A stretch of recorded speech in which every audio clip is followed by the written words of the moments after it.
tous et bienvenue dans le Lunch Play, ravi de vous accueillir aujourd'hui mercredi 13 avril, il est 12h30, nous sommes en direct pour vous commenter l'actualité jeux vidéo, tech et pop culture un peu en compagnie de Lox comme tous les jours. Bonjour Lox, comment ça va? Coucou! Ça va très bien, je suis très en forme aujourd'hui.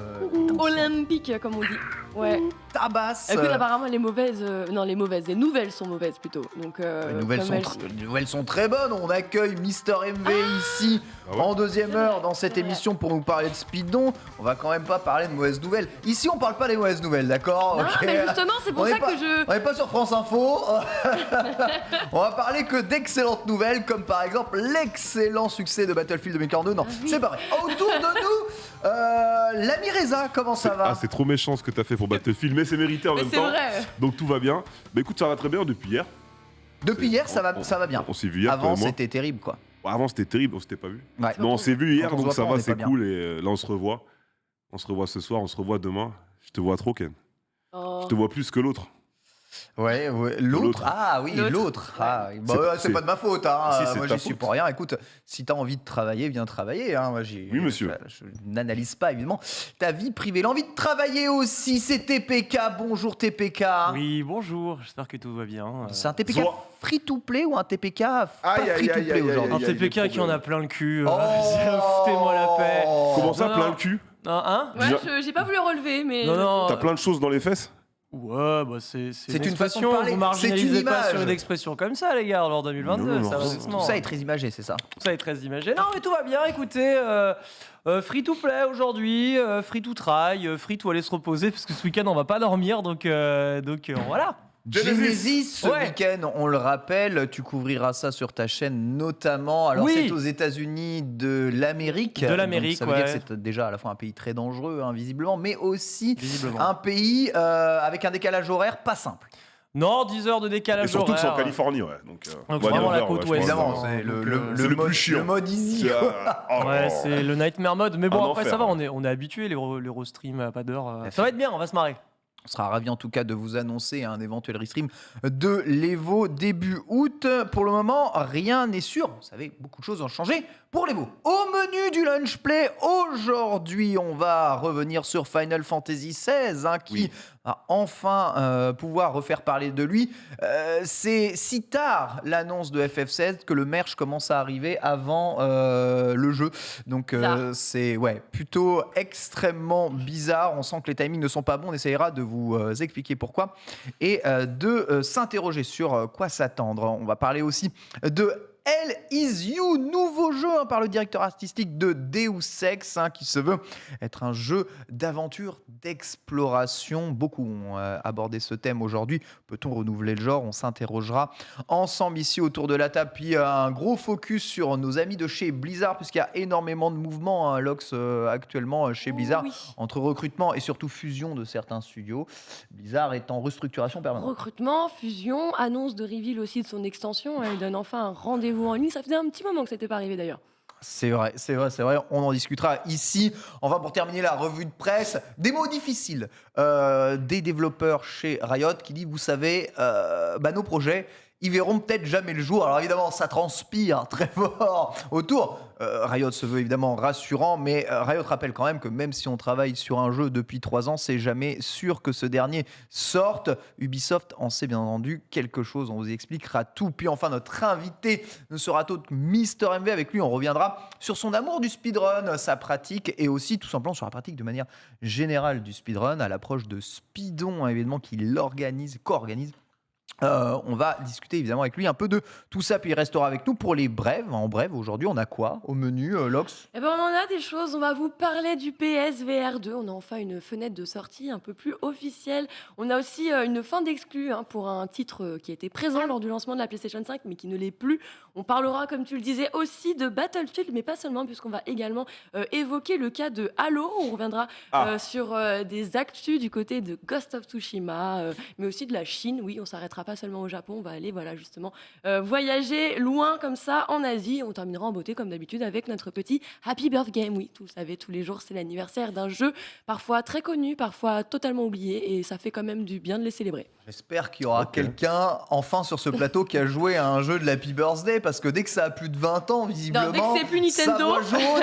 Attends. Ça voit jaune ici. Déjà, l'autre jour, c'était les 30 ans de la Super NES. Ouais. J'étais pas là. Ah, une console qui t'a marqué évidemment. Ouais, ma première console. Ah, c'est J'ai eu en magnifique. 96. C'est magnifique. On a eu Menro qui lui avait déjà 103 ans quand la Super Exactement. NES est sortie. Il a vu toutes les pubs Donc avant lui, et tout. lui, il a pu Bah, évidemment évidemment. référencer tout ça Ah sur ouais. son petit calepin, ce qui est vraiment formidable. Puis ensuite, on parlera de Speedon, avec un petit résumé de Speedon, TPK.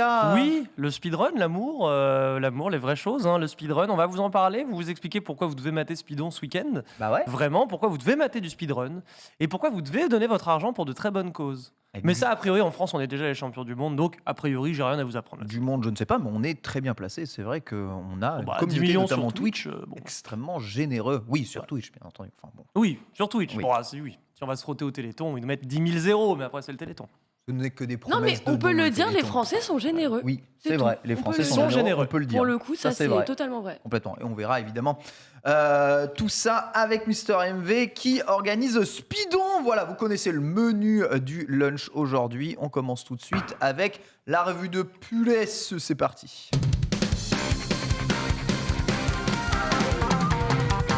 Ouais, c'est trop stylé. Bonjour TPK qui découvre l'émission, évidemment, le lunch play. Ouais, c'est ma première nouvelle formule. Ouais. Ma première. Bienvenue. Donc voilà. T'as jamais regardé avant Voilà. voilà. Je vais quand même pas regarder les émissions de le stream non L'homme plus. trop Attends. occupé. Ouais, Bien autre chose à entendu. foutre, moi. Aujourd'hui, on va parler de Final Fantasy XVI avec l'actualité de FF16 qui est marquée par l'arrivée et le début du merchandising autour de la licence. C'est fou, hein. Uniqlo sort sa collection sur les 35 ans de Final Fantasy et dans cette collection inclut d'ores et déjà des t-shirts et autres pièces de sap aux couleurs de Final Fantasy XVI, dont le tout dernier qui a la ferveur d'être gigantesque et extrêmement mis en avant. Alors évidemment, on se pose la question comment peut y avoir du merch FF16 sachant que le jeu n'est qu'un trailer lointain, hein, je vous rappelle, annoncé durant un PlayStation Showcase en 2020. En 2020, Ouais. je rappelle que nous sommes en 2022, si je ne dis pas de bêtises. Donc ça fait plus d'1 an et demi que le jeu a été montré une fois et une seule fois, depuis plus aucune nouvelle. Je vous rappelle que c'est Naoki Yoshida qui est derrière le développement du jeu et que ce dernier a dit que normalement l'annonce officielle devait se faire en 2021, mais because Covid, Bah qui oui. est approximativement le because tout, finalement ici. Le jeu a pris 6 mois de retard, donc ils espèrent montrer aux gens le jeu en printemps 2022. Voilà ce qui est réellement déclaré ici. Printemps 2022, évidemment. Le printemps est à nos portes. On y est. Aujourd'hui, on est au printemps on y est. 2022. S'il vous plaît. Square Enix a accentué ses annonces récemment, notamment avec Kingdom Hearts 4 qui arrive. On parlait de la rumeur de non. Final Fantasy 9 Remake dans les bacs. Je rappelle que Dragon Quest 12 a lui aussi été annoncé. On a la prochaine extension de Final Fantasy 14 qui est dans les bacs. Bref, jamais autant les licences de Square Enix n'ont été utilisées et réutilisées. Maintenant, la véritable question, c'est quand est-ce que l'on aura enfin l'annonce du jeu. TPK, FF16 a-t-il raison de prendre son temps? Est-ce que tu crois qu'on va vraiment voir plus que ce trailer très fourni déjà de base? Oui, très fourni. On a déjà vu beaucoup d'éléments de gameplay. Ça se veut quand même être dans l'air du temps, ce FF16. Et beaucoup plus sombre, beaucoup plus dark emo fantasy. Ce qui est peut-être aussi un peu loin de la série de base, ce qui explique aussi pourquoi les gens l'attendent. Peut-être cette soif de nouveauté. Donc moi, je pense véritablement que là, il est temps par contre d'aller ramener beaucoup plus d'images, mais d'images pour aller peut-être détailler encore un peu plus, je pense, l'histoire, le lore, parce que là, l'histoire, c'est un peu fouillis. On parle de, alors si j'ai bien compris, voilà, on parle de Nicolas Sirkis là qui va se taper contre beaucoup de gens pour défendre un royaume. Il y a l'histoire d'un prince, je sais pas quoi. Le petit gamin là ici, voilà. Peut-être Ça, c'est le Ranking of King, lui, voilà, visiblement. c'est le ranking of. C'est quoi le ranking of King? C'est un animé, C'est un animé. et un manga. Très bien. Extraordinaire, mais. Je ne possède pas. En tout cas, voilà. Mais là, il serait temps de mettre. Parce qu'à chaque fois qu'il y a un PlayStation Experience, à chaque fois qu'il y a un State of Play, Ken, tu le sais aussi bien que moi, hein, on C'est les couvre. FF16, à chaque fois on pense C'est à qu'il est là. chaque fois dans le chat, c'est oui, c'est quand FF16. Donc il y a une véritable C'est soit lui, soit Hollow attente. Knight, à chaque fois il y a toujours un espoir qui est là. C'est exactement ça. Donc il serait temps, Square Enix, prenez votre temps. De toute façon, prenez votre temps. Moi, j'en ai marre des développeurs qui craquent sous la pression du public, qui disent le jeu. Prenez votre temps. À la fin, si vous sortez un jeu mauvais pour un FF16, je pense que vous en souviendrez toute votre vie. Et si vous sortez un très très bon jeu pour FF7, vous en souviendrez toute votre vie, mais dans le bon sens. Le car design évidemment de ce jeu qui divise pour tous ceux qui ont l'habitude de FF14, rien de plus naturel. On va dire que FF14 mixe un peu ce qui avait déjà été fait à FF15 et là on voit énormément d'éléments de gameplay. Reza, question gameplay, je me retourne vers toi. FF15 avait déjà grandement ouvert le pas à l'action RPG. Ça semble être encore plus le cas ici. Ce sont des limites de ce que tu vois, un beat'em all quoi. Franchement, tu me dis c'est Devil May Cry, là ce que tu vois là, je te crois. Est-ce la bonne chose à faire pour Final Fantasy de s'ouvrir vers ce genre de gameplay là, à ton avis? Ouais, c'est la bonne chose à faire parce qu'il faut savoir que tout au long de la licence, il y a quand même eu des évolutions de gameplay. On est parti d'un JRPG tour par tour avec la map intercontinentale et ce qui va avec, il y a du action RPG mais qui restait avec une courbe de tours quand même. On est passé par FF7, Crisis Core, FF12 qui avait quand même grandement changé le gameplay. Après, on a continué d'enchaîner. FF15, il y a des améliorations de gameplay, mais ça reste assez autopilote quand même dans l'ensemble. Donc c'est assez beau, mais parfois, c'est pas non plus, on casse pas 3 briques. Mais le bon côté de Final Fantasy XVI, c'est que celui qui va s'occuper du game design, c'est celui qui s'occupe du game design de DMC5 et de Dragon Dogma. Donc on a un mec qui sait faire des jeux où tu peux faire un vrai gameplay. Parce qu'on rappelle que Devil May Cry sur l'échelle du gameplay, c'est Dante sur 20. Ouais. Donc moi ça me parle, ça me plairait parce que Final Fantasy on a déjà un peu fait le tour. Enfin on a des MMORPG, on a du classique action RPG, on a du RPG tour par tour. Donc cette fois-ci avoir un Final Fantasy avec un gameplay peut-être dans l'air du temps et aussi jouissif qu'un DMC de loin un petit peu parce que je sais que voilà, ce sera pas non plus ça. Oui, ça peut reste faire un plaisir. RPG, ça restera un Après RPG. côté story, moi à la différence de TPK, je pense que ça reste quand même dans du FF parce qu'il faut savoir qu'FF c'est toujours inspiré d'un peu toutes les mythologies, toutes les fantaisies et la plupart des jeux sont des stand-alone, mis à part quand il y a eu le 13-2 et tout ce qui va avec. Donc on a déjà eu du Dark Fantasy, on a déjà eu l'Heroic Fantasy, on a déjà eu du Medieval, on a déjà eu du Futuriste. Donc au final on reste dans ce que Final Fantasy sait faire. Moi, ce que j'attends maintenant, c'est le gameplay. L'histoire, je pense, ça va être Osef sur 20. Ça va être un truc classique, mais on verra. Personnellement, l'histoire, j'y crois pas beaucoup. Moi, je suis d'accord avec le monsieur. Ah ouais. Bon. Malgré ce trailer à vocation un peu plus adulte, on voit une décapitation, on voit des projections de sang, on voit ce genre de choses-là. Non, mais ça, c'est l'emballage. Ça, c'est l'emballage. C'est le côté L'emballage, sombre, etc. Le scénario même des FF, personnellement, ça m'a jamais personnellement touché. Tu vois, que ce soit FF7, FF8, FF9, le scénario. Je sais qu'il y a des véritables cultes au scénario des FF. Perso, je m'en contrefous. C'est d'un générique absolu.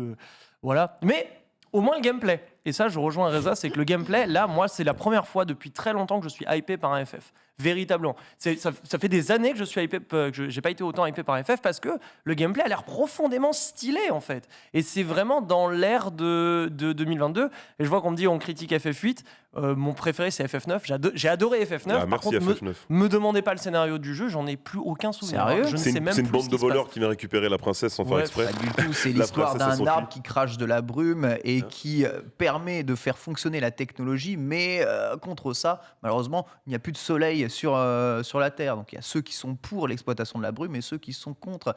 Et on va aller rechercher la source justement de cette brume sur Terre, qui est évidemment fondamentale et liée aux dieux anciens de la planète. Voilà.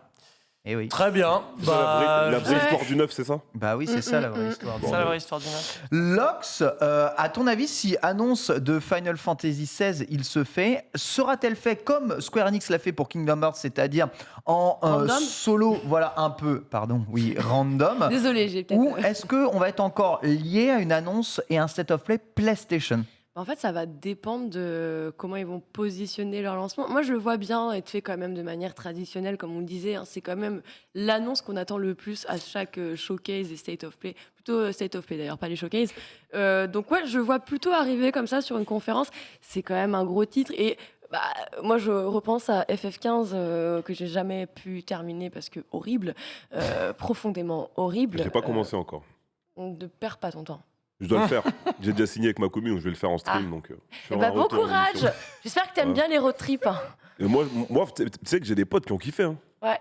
J'ai des potes qui ont kiffé, des potes genre de jeux de combat, genre de machin, qui m'ont dit ça va. Et t'en as qui ont dit c'est de la merde. Je trouve Moi ça j'aime bien, horrible. c'est tranché de fou. Donc j'aime bien quand ça va dans les deux opposés, moi, Ouais, de fou. les avis sur un jeu. Et j'ai En tout l'impression. cas, oui, pardon. Pardon. Qui Lox. Donc Ouais, en tout cas, le 16, pour le coup, m'a l'air justement un peu plus mature et peut-être qu'il pourrait ça a l'air correspondre chaud, le 16, ouais. à un Ça. panel de fans un petit peu plus large. Typiquement, je pourrais rentrer dans ce cadre-là, mais je le vois pas, en tout cas, ne pas faire une annonce conventionnelle comme ils ont l'habitude de faire. TPK. Ouais, je disais que j'ai l'impression que ça fait quelques années que les gens osent sortir, tu vois, du buisson en mode, hé, j'aime pas FF, tu vois, genre, j'ai l'impression que ces dernières années, t'as ce mouvement un peu de, bah, moi j'aime pas, tu vois, parce que pendant 15 ans, c'était il faut aimer FF, tu vois. Tu n'aimes pas FF, tu n'es pas un vrai gamer. Où est ton clavier? Où est ta carte graphique? Où est ton RGB, etc. FF, c'est un Là, peu, je trouve, c'est un peu aujourd'hui, ça a changé. Il y en c'est a un- tellement c'est un des peu le- différents. C'est un peu le Miyazaki avant l'heure, tu vois. Ouais. C'est un peu le Miyazaki avant l'heure parce que en fait, c'est une licence qui était hyper populaire en France. C'est arrivé avec FF7, si je dis pas de bêtises à l'époque, C'est vrai. en France, en Occident du coup. Et après, il y a eu revirement de situation. Mais ce qui s'est passé, c'est que tu as plein de gens qui étaient déjà là à cette époque, des gamins ou des plus adultes, qui avaient la Play 1 qui l'ont pas fait. T'en as qui étaient un peu trop jeunes, qui ont eu leur première console en Play 2 et des gens leur disaient, ah, mais t'as jamais joué à Final Fantasy. Donc, t'as eu un peu ce cross génération où t'as des gens qui ont joué à FF et qui faisaient que dire c'est le meilleur jeu du monde et des gens qui n'avaient jamais joué mais qui faisaient semblant de dire que c'est la meilleure licence du monde C'est vrai. parce qu'il fallait le dire sinon t'avais pas l'air d'être cool et t'avais l'air de pas être un gamer comme tu dis C'est ça. parce que du coup les gens ont grandi, t'en as certains qui se sont rendus compte que bah en fait en vrai j'ai jamais joué à FF et je sais pas et t'en as d'autres qui disent moi j'ai joué j'aime pas trop et t'en as qui C'est une disent j'ai joué histoire, j'aime bien sûr, bien une histoire générationnelle. Et j'ai donc l'impression que celui ça qui a touche pas mal de monde. Celui qui a rapporté le plus justement de nouvelles générations, c'est Final Fantasy XIV, qui commence à être encore très très joué auprès d'un tout un public. Ouais. Notez qu'au niveau de ce Final Fantasy XVI, dans le chat, vous êtes 60% à l'attendre, 40% à vous en foutre un tout petit peu. On a lancé un nouveau sondage pour savoir si vous aimez justement Final Fantasy. Il y a quand même plus 60% du chat qui apprécie la licence, seulement 20% un peu en bof. Ce 8% non, pour le moment, jamais joué. Le sondage reste en cours. N'hésitez pas en tout cas à donner votre avis. Quoi qu'il arrive, l'approche de l'annonce de Final Fantasy XVI se fait de plus en plus proche. Peut-on espérer une sortie cette année du jeu, à ton avis, TPK? Alors là, par contre, faudrait revoir le calendrier de fin d'année, le calendrier de sortie de fin d'année, parce que là, j'ai pas les grosses. Parce que, alors, le jeu n'est pas une exclue PlayStation, on le rappelle. Alors, Il me semble que ce n'est pas une exclue console PlayStation. Si. Si. Si, complètement. Si. C'est une exclue console PlayStation, si je dis pas de De quoi bêtises. Ouais. FF16 Ouais, et d'ailleurs, Je sais pas. Oui. ouais, et d'ailleurs, il me Oui semble. console oui mais pas PC. Je crois que c'est les consoles et PC. Vérifiez, s'il Je- vous plaît. Ouais, vérifiez, mais j'ai l'impression. Hein? Comment? Ouais, moi non Ok. plus. Hein. Alors, je double-check ce que je suis ils en l'ont train de vraiment dire. annoncé dans le PlayStation Exclue Showcase. temporaire. J'ai l'impression qu'ils veulent une exclusivité comme FF7 Remake. Hein. Et moi, je l'ai entendu comme ça. Alors après, je sais qu'avec le Mind Game Square Enix, on sait jamais trop ça. Mais il me semble que c'est comme FF7 Remake, on a une exclue temporelle Ouais. sur C'est PS5. temporaire, Voilà. c'est ça. Mais- C'est ça Bien l'ambiguïté, ce c'est que qu'il c'est une exclusivité temporaire. Je crois qu'il faut attendre PS5 un an. temporaire hein, quand même. Mhm, Hein. C'est C'est relou. ça ferait un beau jeu PS5 pour la fin de l'année. Hein. Ouais, mais du coup, j'ai pas le calendrier Il des y a God of sorties en War. tête. Il y a God of War Ragnarok et on est sur quand même deux jeux, je vais pas dire similaires, mais on va dire dans l'approche, le gameplay, on est quand même sur des valeurs ajoutées communes. Donc à voir, ça m'étonnerait pas que ça sorte pour 2023. En tout cas, une grande partie de l'audience aime Final Fantasy. C'est vrai qu'il y a tellement de propositions différentes. Tous les Final Fantasy ne sont peut-être pas à votre goût. Et c'est vrai que la série a énormément évolué, ne serait-ce que du C'est 1 vrai. au 2. Le gameplay avait déjà plus rien à voir. On verra évidemment comment est-ce que ce 16 répondra aux attentes. Moi, je suis pour l'évolution. J'ai pas aimé FF15. Ouais, Tu vois, t'as pas mais je aimé suis pour l'évolution de Final Fantasy. Voilà.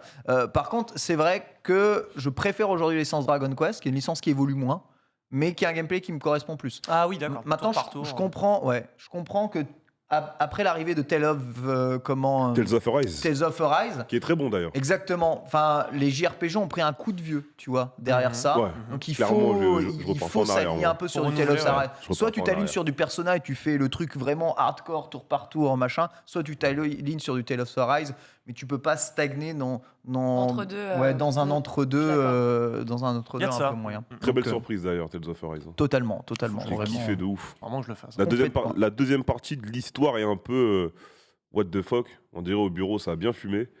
Mais la première partie est incroyable. Et en termes de gameplay, je m'y retrouve vraiment dans, pour moi, ce qui devrait être la suite des RPG, pour avoir grandi avec des RPG tour par tour quand j'étais gamin. Et il m'a fait vraiment plaisir, Tales of Arise. On va enchaîner avec le prochain sujet, on va parler de Hell Is You. Alors peut-être n'avez-vous pas entendu parler de ce jeu annoncé, justement. Que se passe-t-il, hein Hell Is Us. Hell Ah Is oui, Us. Hell Is You, excuse-moi. C'est Elle le- les os. Oh, mais on aime bien. Non, mais tu sais pourquoi je confonds, c'est le... Allez-y. C'est le nom, c'est le nom d'une attaque ou d'un stand dans Jojo. Je suis matrixé. Totalement matrixé. Hell Is Us, évidemment, The Last of Us, comme d'habitude. Nouveau jeu de chez Rogue Factory, édité par Nacon, qui, depuis 2018, participe au développement et à l'édition du jeu. Dessus, il y a ni plus ni moins que le directeur artistique de Deus Ex. Le jeu fait parler de lui avec son nouveau trailer et quelques messages, notamment des développeurs. Non seulement ceci, notre objectif avec Hell Is Us est de redonner à l'aventure et à l'exploration ses lettres de noblesse.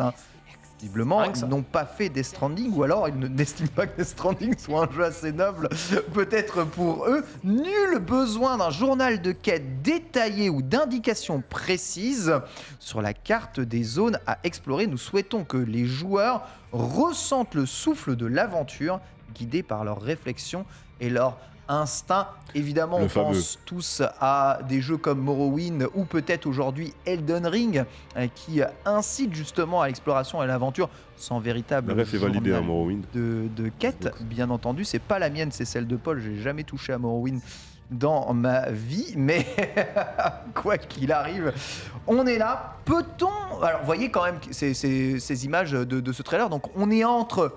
Visiblement la fantaisie, il y a de l'épée, mais la technologie aussi, puisqu'il y a des drones mobiles qui aident à l'exploration.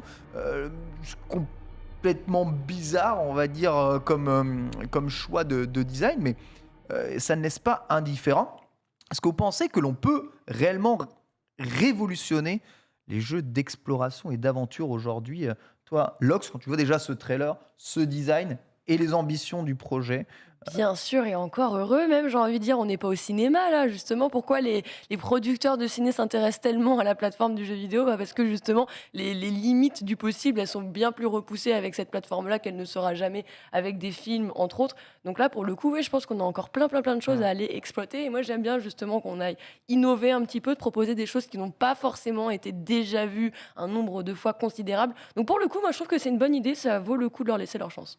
alors après, comme j'ai dit, il y a des jeux comme Morrowind, c'est pas les jeux les plus anciens et les plus récents du monde, quand même, qui faisaient déjà ça. Pas de journal de quête, on te dit va derrière la 4e grotte en allant à l'est, et puis t'y vas, point final. Ouais. Et tu sais pas, ça s'est déjà fait avant. En quoi ça révolutionne quoi que ce soit, ça, de ne pas avoir de journal de quête Topeka Je pense que ça se veut aussi aller à l'encontre des open world un peu dirigistes, tu sais, genre... Oui, pas un- de point un- d'intérêt, quoi. Ouais, voilà, un Horizon Forbidden West, aujourd'hui, tu ouvres ta mini-carte. Qu'est-ce qui se passe? J'ai l'impression d'être chez Ikea, tu vois. Qu'est-ce qui se passe? Il y a 67 rayons, ça brille partout. Bon.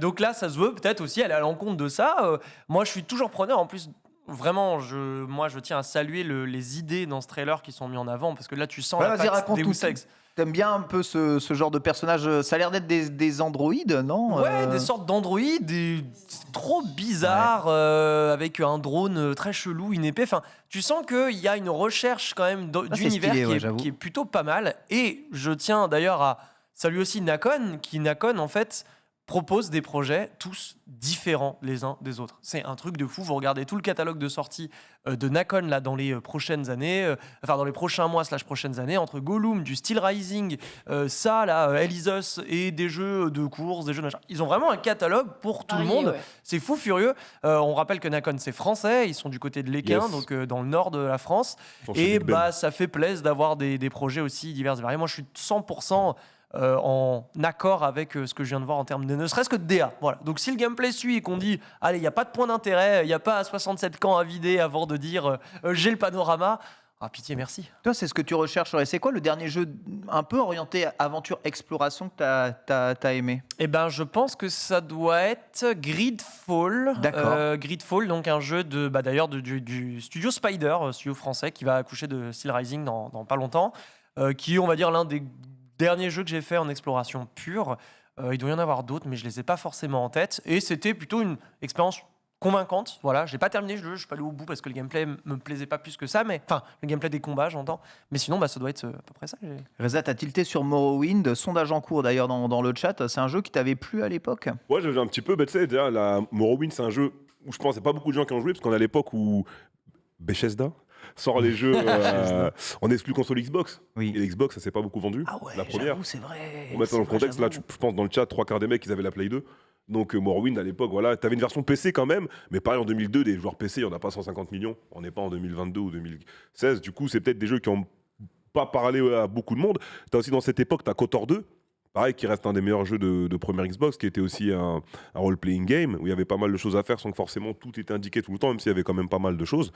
Le jeu, il peut être cool. Après, faut surtout voir ce que va donner l'univers. Je pense que moi, ça va être très marqué par rapport à l'univers. Si l'univers me plaît, Ça va ressembler, à je vais mon jouer. avis, à Deus Ex. L'inspiration voilà, sera comme tu as dit, forcée. t'as le puisque- côté un peu médiéval, t'as le côté un peu technologie, ou je sais pas si on peut appeler ça steampunk, nanopunk ou pas du tout. Mais à voir ce que ça va proposer. Si le gameplay est lourd et si l'univers me plaît, je vais aller. Sinon, ça va être une autre purge, quoi. Parce que comme on disait tout à l'heure, même dans le chat, ils disaient les gens, t'as pas mal de jeux où quand la map est grande ou quand il y a pas mal de trucs à faire, tu peux pas tout retenir si tu notes pas. Tu vois, ouais. je te prends le cas d'Elden Ring. Ça a été un problème pour toi sur Elden Ring? Sur Elden Ring, ça a été un problème. Enfin, oui et non, parce que déjà la plupart des quêtes secondaires, j'en ai rien à foutre. Mais sinon, j'ai fait entre guillemets, je faisais. Forcément vu comme ça. Voilà. Je faisais sur quoi moi, c'était simple. Je joue au hasard en blind run. Si je tombe sur une quête secondaire, je la fais. Si je tombe pas sur une quête secondaire, je sais pas qu'il y en a une autre, donc je la fais pas. Tu vois, tout simplement. Mais beaucoup de gens disaient ouais, c'est fait exprès, vous inquiétez pas. Boum, premier patch, on a rajouté ça. Donc, voilà. Il y avait quand même un truc qui était mis de base, c'est que tu avais 100 slots pour pouvoir marquer sur la map Ouais. des trucs que tu trouves. Donc, C'est ça. quand tu je tombais peux. sur une grotte, quand je tombais sur un truc ou sur un PNJ que je voulais refaire plus tard, je mettais une indication verte sur lui C'est et je ça. revenais plus tard T'avais dessus pas quand de même. point Tu vois. d'intérêt. Ouais, c'est ça. C'est ça. Mais tu Mais tu peux pouvais au moins marquer faire sur la ça. map. Tu peux au Voilà, moins Voilà, faire tu pouvais ça. mettre 100 notes sur la map. Mais en vrai, t'avais énormément de trucs, tu vois. Mais j'ai vu beaucoup de gens se plaindre, beaucoup de gens qui disaient on s'en fout. Mais bon, premier patch, ça a été corrigé, donc finalement, je pense pas que From Software s'en foutait. Oui. À voir. Tant que tant que ça entrave pas ton expérience de jeu, je pense que ça peut rester cool. Alors, on sent qu'Elden Ring quand même est passé par là hein, depuis que les gens pensent un peu à les jeux vidéo. On a cette envie de revenir sur des jeux où tu as plus l'impression de t'immerger dans un univers que de suivre finalement Google Maps systématiquement. Ça a l'air d'être la grande méta actuelle. Pourquoi les gens ont marre justement de ces open world un peu dirigistes Lox, c'est pas mieux d'être dirigé dans la vie? Est-ce que c'est pas dû à une surexploitation d'un certain éditeur aussi? Aïe, aïe, aïe. Je sais pas. Non, mais je sais pas. C'est une hypothèse. Commence par U. Peut-être. On se calme. Hein. Peut-être. Non, Je j'ai sais rien pas. dit. Non, mais c'est en plus en vrai Calmez-vous, ça, vous deux, là. c'est un peu mauvaise langue de dire ça puisque Bah c'est ouais. quand même eux qui ont un peu mis ça en avant. C'est Après, clair. ça a été repris et bien exploité par Zelda, hein, Breath of the Wild. On est obligé forcément d'aller le mentionner quand on met des open world. Mais on est un petit peu passé sur une normalisation en fait des open world. Et je peux comprendre qu'au bout d'un moment, les gens ils en ont marre de se dire ok, c'est toujours la même mécanique avec cette même énorme map. Surtout que maintenant, c'est devenu un super argument de vente de Bah, te qui dire fait la Eh, plus grosse c'est map encore Ouais. plus grand et à un moment tu dis ouais non, mais c'est bon en fait Moi, j'ai un argument. faire Moi. 175 heures de jeu pour aller taper partout ça va. Ouais. Argument ici, Reza? Déjà, je suis d'accord avec Laura. Moi, je pense surtout qu'on est dans une époque de druides. De druide? Les gens, c'est des druides de fous, ces enfoirés. Je C'est-à-dire? t'explique. Aujourd'hui, tu vas avoir certaines notes de jeu où tu vas parler avec certaines personnes de jeux vidéo. Tu vas leur dire, je sais pas pourquoi tel jeu c'est bien. Il va te dire parce que c'est un open world ou parce Ah qu'il y ouais. a une grande map. Ah Et ouais. pour moi, ça c'est pas un C'est argument. pas un argument pour que le jeu soit bien ou pas bien. C'est pas un argument qui va définir la qualité d'un jeu. Sauf on est tombé dans une maladie de fou où déjà si tu fais pas un open world, t'as des gens qui pleurent. Ou t'as certaines personnes qui pensent qu'un jeu couloir ne peut pas être bien. Alors Ouais, que c'est totalement ouais, de la merde ouais, de ouais. penser ça, parce que la qualité de ton jeu ne va pas dépendre du fait que ce soit un couloir, un semi-open world ou un open world, mais de voir la cohérence plutôt dans le monde que tu as proposé et l'expérience qui va s'en découdre derrière, tu vois. Donc moi je trouve en ce moment on se fait druider de fou. Comme les open world, c'est le trend, c'est la mode, tout le monde fait des open world, mais en vrai est-ce qu'on a besoin de tous ces open world, je ne sais pas. Et est-ce que ça rend le jeu vidéo meilleur? Je ne sais pas, je ne pense pas non plus. Ouais, un open world n'est pas forcément nécessaire pour faire un grand jeu TPK. Non, t'as des jeux ultra dirigistes qui sont mais genre des légendes, tu vois, genre un Silent Hill 2 par exemple, Bah, qui est It Takes Two euh, aussi, It qui Takes est le Two, jeu de l'année. Game of the Il n'y a Year, pas hein. plus dirigiste pas que plus ce jeu. dirigiste, Hein. c'est un tout droit couloir à deux, Mhm. let's go là-dessus. Je rajouterais quand même que l'open world, en fait, le problème de l'open world, c'est qu'on a gavé les joueurs d'infos. En fait, le joueur, il est pas là pour faire une liste de courses. En fait, il y a beaucoup d'open world, c'est des devoirs à faire. C'est Ouais. tel C'est point ça, d'intérêt, ouais, tel ouais. point de truc, tel machin. C'est le cas de Par Forza exemple, Horizon d'ailleurs. Et Aussi, c'est hein. le cas d'Horizon. Et par exemple, si tu prends Breath of the Wild et le succès de Breath of the Wild, et c'est pour ça que je le tiens encore personnellement comme exemple de comment on change la formule open world, comme l'ont fait des No Man's Sky, typiquement, c'est qu'il n'y a pas de liste de courses. C'est, tu vois un point d'intérêt, tu vois un truc qui suscite ta curiosité, tu es libre d'y aller, et en plus, il y a 100% de chances que tu découvres un truc. Truc limité, certes, hein, c'est un coffre de merde, mais au moins tu es récompensé par le fait de dire, tiens, il y a quoi là-bas? Et en fait, il y a quoi là-bas, ça veut dire que le joueur est proactif dans le gameplay, et c'est pas le jeu qui lui dit, tiens, il y a quoi là-bas? À base de, va voir quand même si ça peut être intéressant. Donc voilà. Lox veut réagir depuis tout à l'heure. Tu charges, Non, mais j'ai charges ta tilté barre, sur là. It Takes Two là.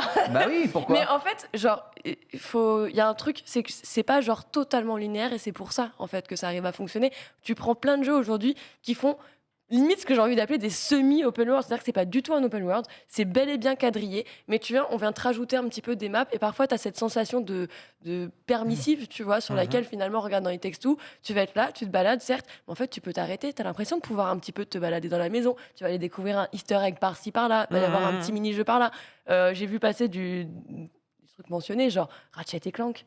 C'est complètement le cas. Ah bah, Tu Ratchet vois, and Ratchet et Clank, c'est pas un open world, mais pourtant, tu as cette Couloir. sensation. Bah non. Bah oui, mais du coup, tu peux aller te balader. Tu vois ce que je veux dire? C'est pas totalement quadrillé, c'est-à-dire que même si t'es dans ta narration. Ça reste un jeu couloir de ouf, Ratchet Clank. Bah Et c'est pas une mauvaise chose. Bah moi, je me suis grave baladée. Ce n'est pas une mauvaise À chose. titre personnel, je me mais suis tu peux grave te baladée parce balader que si dans tu un- veux le 100%, Tu peux se balader dans et un si jeu tu veux le couloir. platiner, Mais bien sûr. bah ouais, mais du coup, c'est moins linéaire que quelque chose qui t'envoie. Tu vois, genre The Last of Us, par exemple, je le trouve beaucoup plus linéaire qu'un It Takes Two ou alors un Ratchet et Clank. Le 2, c'est moins le cas, tu vois. Le 2, Sur le 2, la part 2, offre oui. Le 2, réellement déjà la part beaucoup à moins. l'exploration. Ouais, Ils en ont quand même, Plus. ils ont quand même beaucoup rajouté. Mais je vois ce que tu veux dire. Oui, pour toi, tu peux t'émerveiller et aller voir quand même à droite à C'est gauche, ça. même si le jeu est censé se dérouler en tout En fait, droit. faut que la narration, et elle t'emmène se sur les lire points. dans un seul sens, quoi. C'est ça, ouais. Grâce évidemment à la narration de ce dernier, on cite Tale of Arise, on cite Shin Megami Tensei 5 justement ici. Qui n'a pas joué au dernier Ratchet? Si, j'ai joué au dernier Ratchet hein, et c'est un couloir. Dead Space qui revient, et Dead Space comme qui était tous les un Ratchet. couloir. Ouais. Ouais. Il y a Dead du Space, c'est un jeu couloir, mais c'est un de mes plus gros kiffs de l'Xbox 360. Ouais, je suis Ouais. d'accord. Tu vois, Du Ouais, backtrack, je kiffe. mais du backtrack ok. Dead Space 2, il y a du backtrack. Dead Space. incroyable. Mais Chef-d'œuvre. Ratchet Clank aussi, vous pouvez retourner dans les mondes comme Ouais. tous les Ratchet Ah ouais, bien Clank sûr. et ensuite recline les zones avec des armes que vous avez débloquées pour faire le 100% dans les zones. Ça n'empêche pas le backtrack, mais si tu suis l'histoire, c'est tout droit. Il n'y a qu'une Ouais. seule façon de faire l'histoire et qu'une seule façon d'enchaîner les planètes pour aller faire l'histoire. La quoi. morgue dans Dead Space 2 qui m'a peut-être plus marqué que l'intégralité du premier Horizon. Aïe, aïe, aïe, Aïe, aïe, aïe, aïe. Horizon qui prend la max. Horizon qui prend le S. Il y a un petit Mais on aime bien le commentaire hyper intéressant là, que je viens de voir qui a été repioché par Paul justement qui dit Red Dead Redemption 2 est un open world intelligent, tu peux y faire tout ce que tu veux, il n'y a rien de FedEx, tout est scénarisé, il y a des scripts partout pour te rendre dans un monde vivant et On organique. parle de quoi là? Les gens ne veulent... Hein? J'ai pas fini de le lire. Ouais. Attendez, j'ai pas fini de lire son Terminox. commentaire. Yes. Les gens veulent pas donner à veulent pas donner à ce jeu ce qu'il mérite là-dessus à cause de la lourdeur du gameplay et c'est à mon sens le jeu la meilleure proposition d'open world jamais faite. Alors, Red Dead Redemption 2 la meilleure. Vas-y. Je rebondis. Vas-y. Je l'ai lu, tu peux rebondir. Vas-y, je rebondis. Du coup, c'est bien parce qu'en fait, il a donné le meilleur argument à la fin de son commentaire. La lourdeur du gameplay. Moi, mon problème, là, c'est personnel, donc c'est subjectif. Tu peux me donner la map de la Terre entière. Elle me dérange pas. Avec les possibilités infinies. Voilà, elle me dérange pas tant que tu as les moyens de déplacement adéquats. Ouais. Ouais. Tu me dis, fais le Valois, Chartres à cheval, va te faire foutre. Tu me dis, fais le Valois, Clichy à cheval, j'y vais. Voilà. Je prends mon cheval, on regarde. on passe Alors là, par contre, t'as boulevard, vu tout le ça. Valois Clichy, tu le fais même Bon, à on pied, se tu rapace. descends de ton mais cheval. Oui, mais tu fais même le Valois Sartrouville-la-Pied, c'est pas le problème, non. Mais tu m'as compris. Ouais, C'est-à-dire très qu'en bien. fait, plus la map est grande, moins ça va me déranger si les moyens de déplacement sont mis avec. Et justement, dans RDR2, pour moi, la map, elle est trop grande par rapport aux moyens de déplacement Je que suis t'as, en d'accord. fait, tu vois. Je suis assez d'accord. Je vois ce que tu veux dire. Après, c'est vrai qu'elle est riche et il Mais y a je pas comprends. mal de choses à faire. Et bon, il dit qu'RDR2 n'a pas été récompensé à sa juste valeur. Excusez-moi quand même, mais Bah, Si, si, il a si, eu si, beaucoup de si, prix si. quand même. le jeu a été oui. Il a été, éminemment récompensé. Je pense que le mec qui a dit que c'était pas ouf, il est enfermé quelque part. Ouais, c'est moi. Mais je suis en liberté conditionnelle. D'ailleurs, actuellement, et tout va bien. Voilà, on verra évidemment si ce projet Lives Us peut retenir toutes ses promesses. On va parler un peu de Blizzard maintenant. Vous savez, Blizzard fait toujours l'actualité, que ce soit avec le rachat Microsoft, ou que ce soit avec la restructuration permanente, ou que ce soit avec leurs jeux vidéo. Non, avec ça, malheureusement, ils font pas trop D'accord. l'actualité parce qu'ils ne sortent pour le moment pas de jeux vidéo, ce qui est un peu problématique, bien entendu. Mais ils s'organisent pour pouvoir en sortir plus. Vicarious Vision, les développeurs notamment de la trilogie Crash Bandicoot et du remake de Tony Hawk, Pro Plus Skater deux. Yes. 1 et 2, Yes. bien entendu. Franchement, un studio que j'adore. Tous les jeux qu'ils ont pu faire, Ouais. je les trouve incroyables. Ils ont une telle vision artistique, en tout cas pour faire des remakes. C'est fou. Vous le savez, ça a été annoncé, ils ont été absorbés par Blizzard Game et toute leur force de développement est maintenant concentrée pour aider Blizzard à produire les meilleurs jeux possibles. Ils restent tout de même, non pas en Albanie, mais dans la ville d'Albanie, évidemment, dans la préfecture, enfin voilà, dans l'État de New York. Et l'absorption est maintenant faite complet. Ça pose évidemment la question. C'est terminé, du coup, Tony Hawk, c'est terminé, Crash Bandicoot, c'est terminé les projets Vicarious Vision, comme Spyro, comme tous ces jeux-là qui revenaient, toutes ces licences qui pourraient revoir le jour, TPK. Bah, ils ont fait le remake de Diablo 2. Oui, ils ont fait le remake de Diablo 2. Qui se porte plutôt bien. Enfin, ça a été quand même un jeu salué pour plein d'aspects. Non, je pense que c'est loin d'être terminé aujourd'hui. Les Crash Bandicoot, les Spyro, c'est des projets Activision principalement. Donc, effectivement, si Blizzard les absorbe, ça reste un groupe, ça reste Blizzard Activision. Je refuse de croire qu'un studio absorbé par l'un ne va pas bosser ou aider sur l'autre. Ça me paraît un peu chelou. Donc non, au contraire, il faut se réjouir parce que Vicarious Vision, c'est un studio de talent, mais vraiment de talent de fou. Le fait qu'ils aient réussi, encore une fois, à ramener Crash et Spyro, les gars, sur des années où les plateformeurs 3D, les mascottes, et ouais, vite fait. Crash Bandicoot, qui est un jeu en plus, le Dark Souls des jeux de plateforme, allez. Quelque part. J'aime trop dire ça à chaque fois. J'aime trop les gens qui disent c'est le Dark Souls du machin. J'adore ça. C'est un die and retry, quoi. Ça, j'adore. C'est le Dark Souls des jeux de voiture. C'est le Dark Souls Ça du me jeu donne de tellement gestion. envie de c'est le pleurer Dark cette Souls phrase de- à chaque fois. Je sais pas, c'est comme ça. C'est comme ça. Donc, ça me déprime. voilà, on dit La Warcraft dépression. 3, pitié. Et Chinevo, je te rejoins, mettez-les sur Warcraft 3. bisous, Chinevo. Mettez-les dessus. Faites que Warcraft 3 puisse être un bon jeu. Faites que Warcraft 3 disparaisse. Ouais, faites que ce soit un bon. Un Un bon bon jeu. remake. Ou un 4, on ne sait pas. Ou un En tout cas, pour toi, le fait que Vicarious il disparaisse un peu, sincèrement, ça devient Ça devient bizarre. une succursale. Voilà, exactement, Oui, c'est bah. vraiment. Ouais. C'est un peu triste, je trouve, pour un Bah, studio pourquoi qui est aussi. Parce qu'ils pourront pas briller en tant que studio. Alors, eux-mêmes, est-ce quoi. qu'il faut le voir de la même façon qu'on envisage justement le rachat de Bethesda avec Microsoft, où en fait finalement Bethesda devient plus qu'une succursale des Oui. studios de Microsoft, C'est et on vrai. se dit ça fait un petit peu mal quand même pour des licences Bethesda.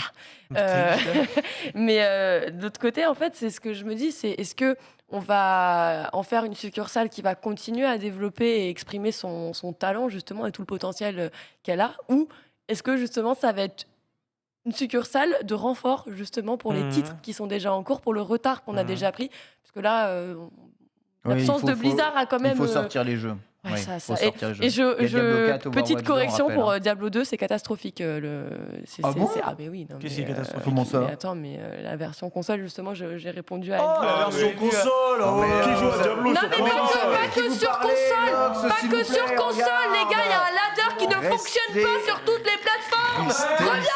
Viens ici, TPK. Restez ici, ne vous disputez pas. Viens s'il ici, vous plaît. TPK.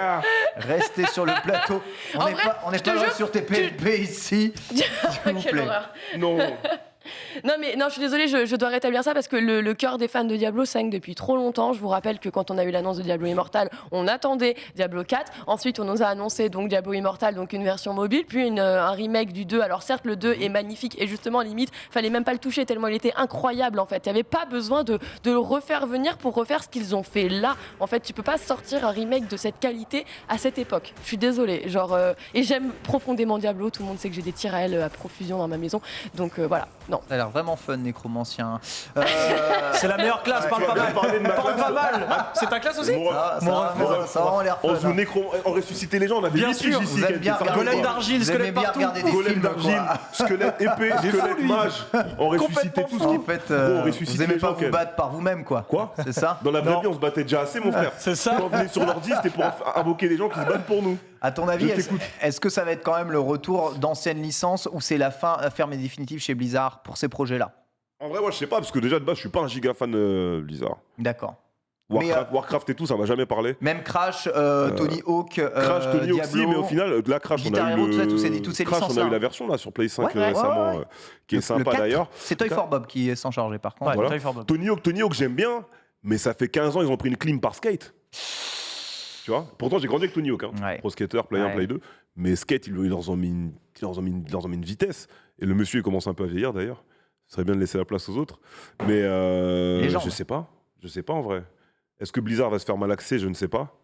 Moi, je veux StarCraft 3. Ok. Ah oui, pitié. Voilà, ça- moi, c'est tout ce que je demande. Ça répond bien aux questions. Notez que les mouvements chez Voilà. Blizzard sont aussi nombreux puisqu'ils viennent de recruter une nouvelle directrice de l'inclusivité. On sait qu'ils ont payé, il me semble, 18 millions de dollars on va dire, Dommage intérêt. d'amende. Voilà, c'est ça, pour des problèmes de management certains au sein de leur studio de développement. Là, on commence à recruter des gens qui sont chargés justement à la fois du bien-être et de l'inclusion des développeurs dans le studio Lox. Ça Et- va dans le bon sens pour le moment. Et ça va même plus loin, parce que là, on parle pas seulement du personnel. Cette personne va carrément en fait avoir une veille généralisée, même sur les jeux, même sur les personnages des jeux, justement, à veiller à ce que tout soit en accord, qu'on n'ait pas justement des soucis, comme on a pu déjà le rencontrer auparavant. En vrai, oui, on essaye complètement de faire table rase. D'ailleurs, on le voit bien, il communique à chaque fois qu'il y a une initiative, à chaque fois qu'il se passe quelque chose. Voilà, aussi dans ce but de vous montrer patte blanche et dire regardez, on prend ça quand même au sérieux, on y va et on essaye de faire en sorte que tous les problèmes qui nous ont été reprochés ne se reproduisent pas à l'avenir et surtout entre le moment où ils sont encore Blizzard et le jour potentiel où ils feront partie de la maison de Microsoft. Ouais. Bon, quoi qu'il arrive, on quand même refaire parler pas mal de Blizzard. Je vous rappelle que la prochaine extension de WoW devrait être annoncée la semaine prochaine. On a aussi Overwatch 2 qui commence ses phases de bêta auprès des jeunes élus qui devraient sortir cette année. On rappelle que Overcooked, c'est pas Blizzard. Mais, Non, mais du oui. Overwho. Ouais, Overcooked, ouais, en mode, Overwatch 2, s'il vous plaît, un peu de respect. On a aussi Diablo Immortal, 30 juin, je vous rappelle, sur mobile pour Blizzard. Donc, bon, là où Diablo 4 semble prendre énormément de temps à être développé, les projets Ouais. Blizzard pour cette année 2022 sont là. Comme Diablo 3, les gars. Diablo 3, souvenez-vous du premier reveal de Diablo 3, on a attendu 6 ans derrière pour avoir le jeu. J'étais là, pas le vu premier directement. reveal, le tout premier reveal de Diablo 3, on était en mode. Voilà. Let's go. Et ensuite, He's back. 2013, c'était en Ah mode. là là, Oh putain. l'époque des biscones, Les quoi. bâtards, je te jure, gros. 11 minutes tardesse, tu vois. Des trailers, ils ont fait qu'un truc en CGI, ils ont même pas posé les premières briques de dev Non. du jeu. Bon, c'est T'avais pas la grave, griffe de c'est Diablo pas 3, avec la meuf qui. À l'époque, ouais. en mode. Oh exceptionnel. Moi, je pense peut-être des nouvelles licences. Ouais. Après, c'est dur de faire des nouvelles licences quand t'es une boîte qui a autant d'ancienneté. Overwatch, on était une nouvelle Overwatch, justement. Ouais. Moi, j'ai pas du tout Ouais, accroché du coup. C'est pour ça que je parle d'autre chose, mais Je comprends. parce que là, je sais pas. Overwatch. Oh, Je c'était sais bien pas. au début. Mais c'est vraiment là, c'est imminent. Overwatch 2, ça avance bien. Enfin, on sent que là, ça fait quelques mois où ils ont repris la com du jeu en mode non, allez, on va Nico. donner de l'info et tout. Donc là, je vais pas dire qu'il rassure tout le monde, mais au moins, il y a des infos. Il y a un À suivi. commencer par le 19 avril, du coup, 18h, rendez-vous sur la chaîne Warcraft, que ce soit sur YouTube ou sur Twitch, où ils vont justement faire le reveal officiel de Avec de la cinématique. la 9e extension, avec la cinématique Je regarde que pour ça. blizaresque. La 9e. Faut arrêter. La Neuvième 9e extension, extension, ouais, ma gueule. effectivement, Arrêtez ouais, ça que- commence 9e à. extension. Moi, j'ai des potes, ils jouent à WoW depuis le début. Ils ont dit, bon, j'avoue, Elfried, on en a marre en vrai. Bah ouais. Il m'a dit, en vrai, on joue parce que vas-y, je joue à WoW depuis le collège, mon frère, mais il m'a dit, en vrai, j'en ai marre. Tu vois, dans la vraie vie, de la Mec, réalité, c'est du le vrai. travail. Voilà. Je te jure que c'est Il joue à fou. WoW parce qu'il joue à WoW depuis qu'il a 14 ans, tu vois. Donc, Ouais, de fou. Moi, j'ai brisé mes chaînes, mais c'est- c'était dur. gros, C'est dur de briser C'est- les chaînes de WoW. Ah ouais. c'est chronophage. Bah, en de fait, ouf. je suis un fan hardcore de Warcraft, vraiment, je suis un fan de fou furieux, je suis un fan de Blizzard globalement.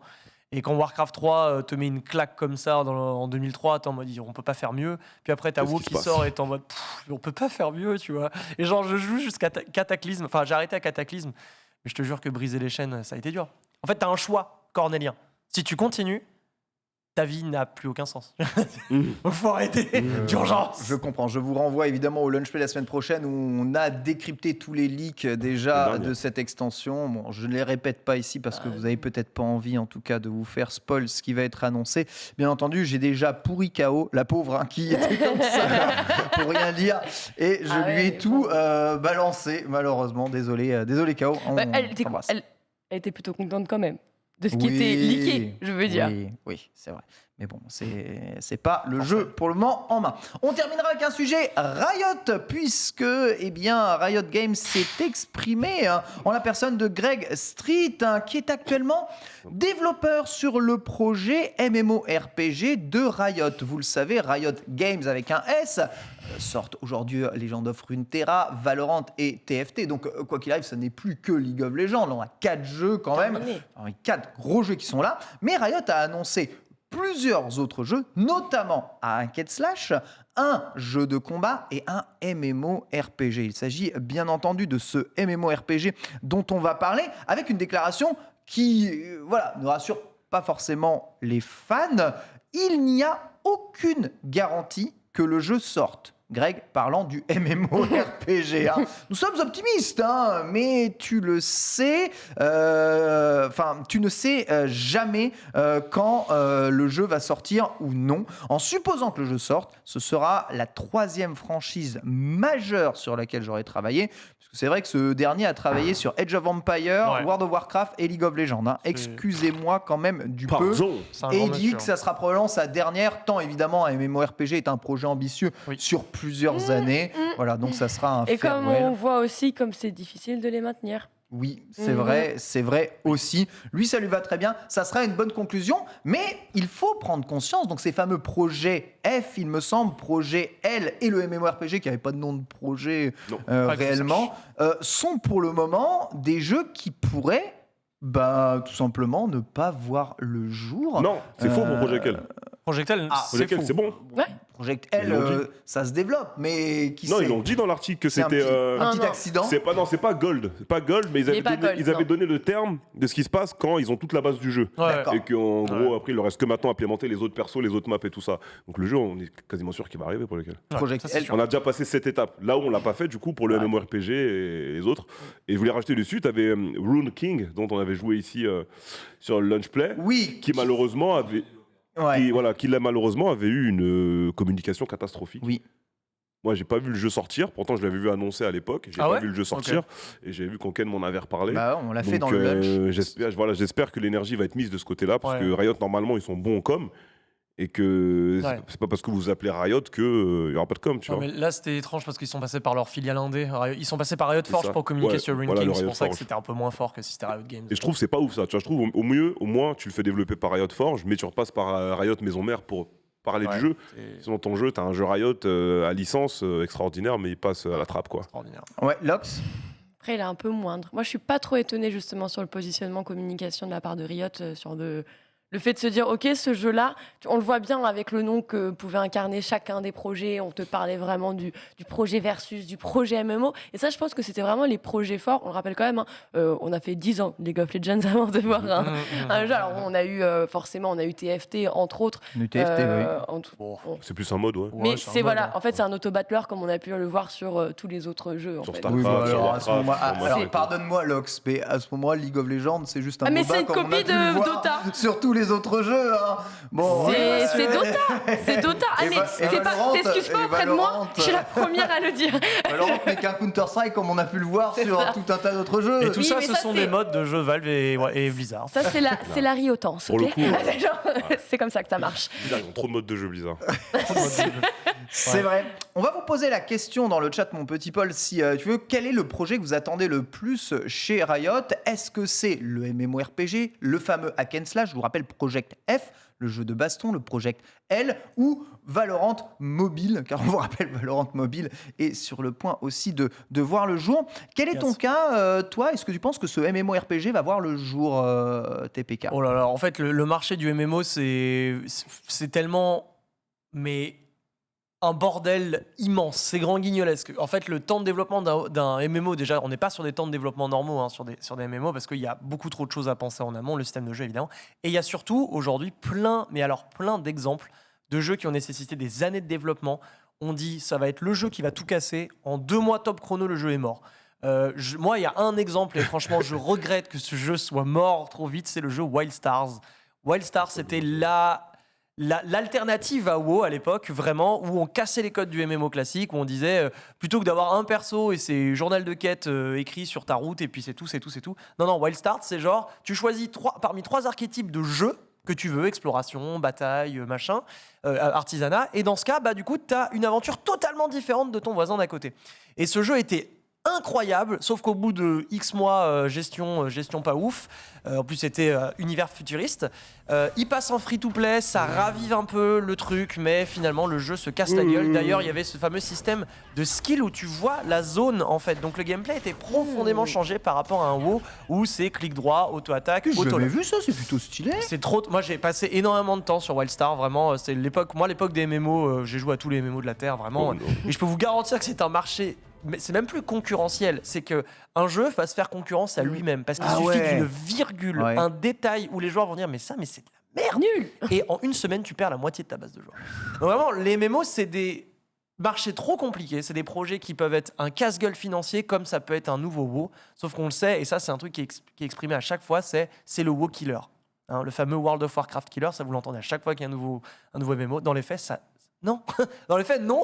Les gens retournent sur WoW. Bon, ils vont sur FF14. Ouais, c'est ce que j'allais dire. Ça bouge Ils vont sur FF14. Personne n'a ils vont... tué WoW, mais par Non. contre FF14 commence à le dépasser. Ouais, FF14. Les oiseaux ont migré. Ça fonctionne. Ouais. Voilà.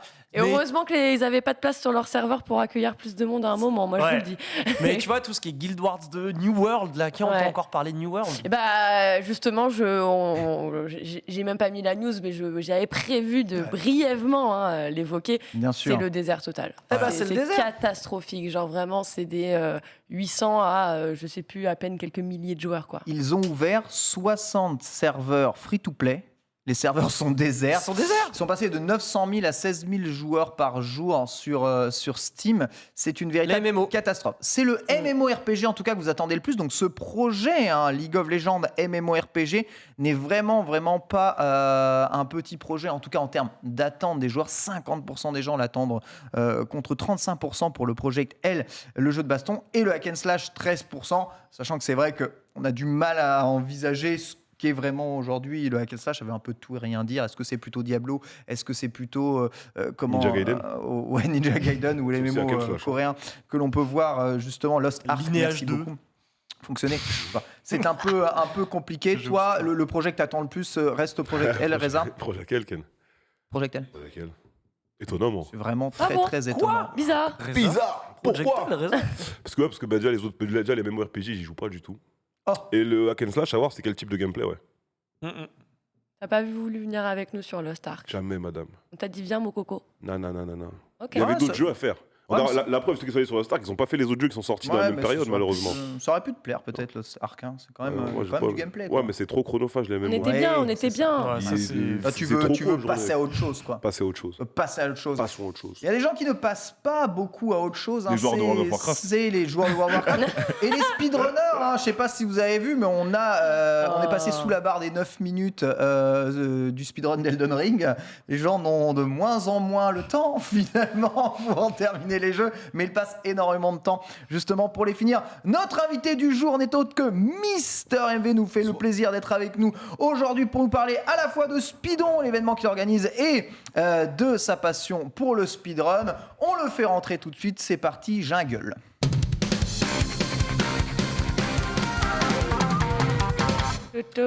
Mister MV, formidable. On va lui tirer un petit micro impeccable et une petite chaise ouais. qui puisse s'installer confortablement.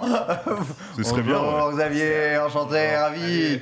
Bonjour. Royal au bar. Bonjour, voilà. Alors désolé, il n'y a pas de binge, on n'a pas encore le droit de servir ici bien malheureux, les mais choses. C'est bien malheureux. Je viens de me faire touiller le nez justement pour être sûr. Ah ouais? Bah oui, parce que bon. J'ai fait ce matin aussi. Autour de la Zilan, il y a aussi la fête. Oh C'est avant tout une fête. Avant Donc, tout. je voulais être sûr que voilà. Mais c'est bon, C'est bon, tout va bien. je suis négatif. Tout est sous contrôle, la négativité ici. Mais le positivisme, probablement, qui arrive avec Speedon dans très très peu de temps. Deuxième édition du projet que tu lances. Deuxième, troisième, t'en es où à Speedon là? Deuxième. Deuxième. La première, on l'a décalée 2 fois à cause du Covid. Elle a eu lieu 1 an plus tard, en fait, après la date annoncée. Et donc là, c'est la deuxième. On revient après avoir fait Bercy, on fait le Palais des Congrès. Ça, c'est la plus grande fumisterie. Parce que bon, voilà, Bercy, c'était...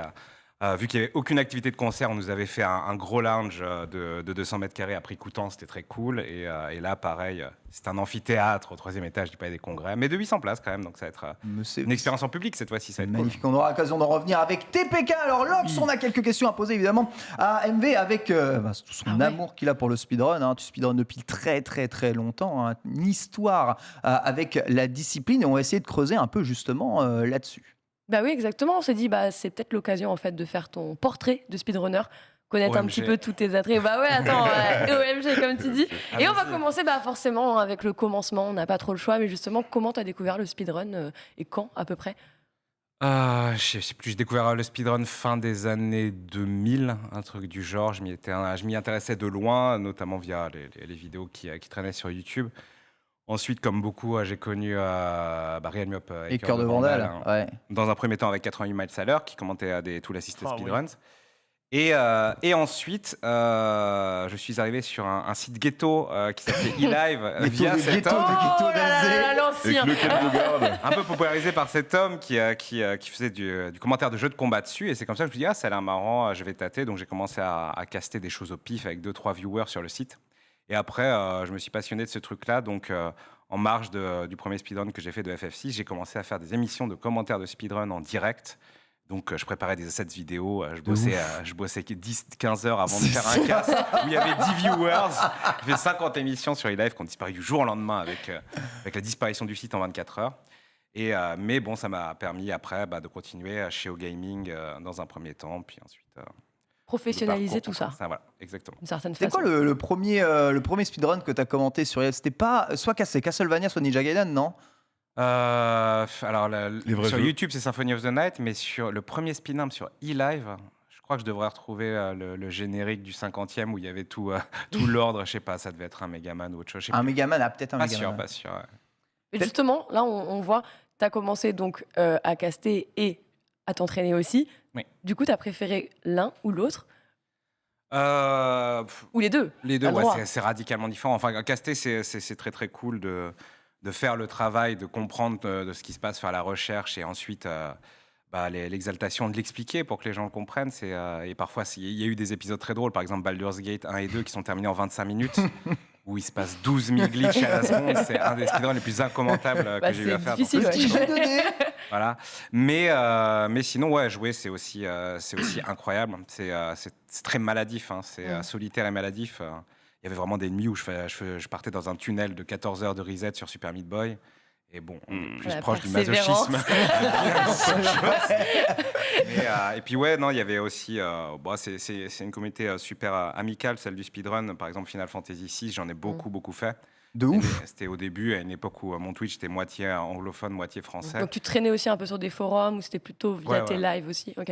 Donc voilà, et donc c'était rigolo parce que du coup j'habillais ce run de 5 heures en réinterprétant des scènes, en chantant et compagnie. Bon, ça faisait une petite ambiance, quoi. Et j'ai connu assez vite les Games Done Quick, vu que justement sur eLive, il y a eu un effort communautaire qui s'était lancé en 2011 pour juste parler en français au-dessus du Summer Games Done Quick 2011 par 3-4 personnes. Et quand le truc arrive, ça se lance et je suis tout seul. Et c'est un peu comme ça que ça a commencé au final. J'ai organisé pendant 3 jours en galère le truc, quoi. Et donc, par la suite, c'est comme ça qu'on a commencé à organiser des efforts de restream francophone du Games Done Quick. Et après, ça donnera des restreams maintenant russes, espagnols, portugais, etc., Ah, japonais franchement, même. Et ensuite, C'est vrai, en même temps. Tellement organisé, tellement organisé. et hein, ensuite, c'est- quand c'est j'étais au beau. bout de ma vie, j'ai laissé le French Restream reprendre, Ouais, reprendre ça. la main. Passage de flambeau, bien Le entendu. passage de En flambeau. même temps, enfin, ils ont tellement taffé, ils sont tellement pertinents maintenant sur la totalité Oui, des bien sûr. runs Ouais, qui ouais. sont commentés sur le truc. Mmh. L'effort communautaire est organisé aussi, tu vois, il y a un Ouais. vrai focus sur les donation goals, donc Ils ont leur marathon aussi. ils ont leur marathon Ouais. aussi. Les c'est Bourla vrai. Run par le passé, Bourla Run. Interglitch maintenant. Donc, Ouais, très Fair Glitch, très bon. Avec très bon. tous ces records faits en live. Et justement, toi, ton premier record, ton premier speedrun, ça s'est passé comment? C'était sur quoi?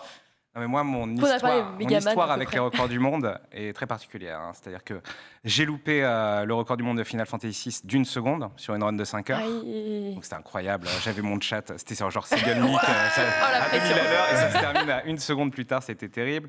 J'ai officiellement sur speedrun.com le record de DuckTales Remastered, mais en fait c'est de la fumisterie, c'est juste que les autres ont plus leurs vidéos. Mais en fait j'étais Ça, c'est quatrième. bien, t'avais l'épreuve, hein, t'avais le matos, hein, c'est tout. L'épreuve. hein. Voilà, et je sais plus les autres jeux, mais il y a eu plein de choses comme ça où finalement ça se fait jamais. Mais oui, enfin j'ai eu des temps très très corrects sur plein de jeux, et puis de toute façon en réalité oui. Ça demande vraiment, enfin il faut un peu évidemment de talent inné, mais c'est sinon du travail acharné. Et on va dire qu'au fur et à mesure des années, ça devenait de plus en plus difficile pour moi de consacrer 16 heures par jour à un speedrun, Ouais, c'est sûr. qui est un peu ce qu'on demande pour être C'est pour ça. un record sur un jeu qui est contesté en tout cas. Et c'est quoi le plus dur? T'as testé les RPG, les jeux de plateforme, 2D, 3D. C'est quoi le genre le plus dur à ton avis à speedrunner? Pour moi qui suis un peu imprécis avec le pouce gauche sur les directions, pour moi clairement c'était le platforming 3D. Quoi. Ouais, Mario ouais. Odyssey.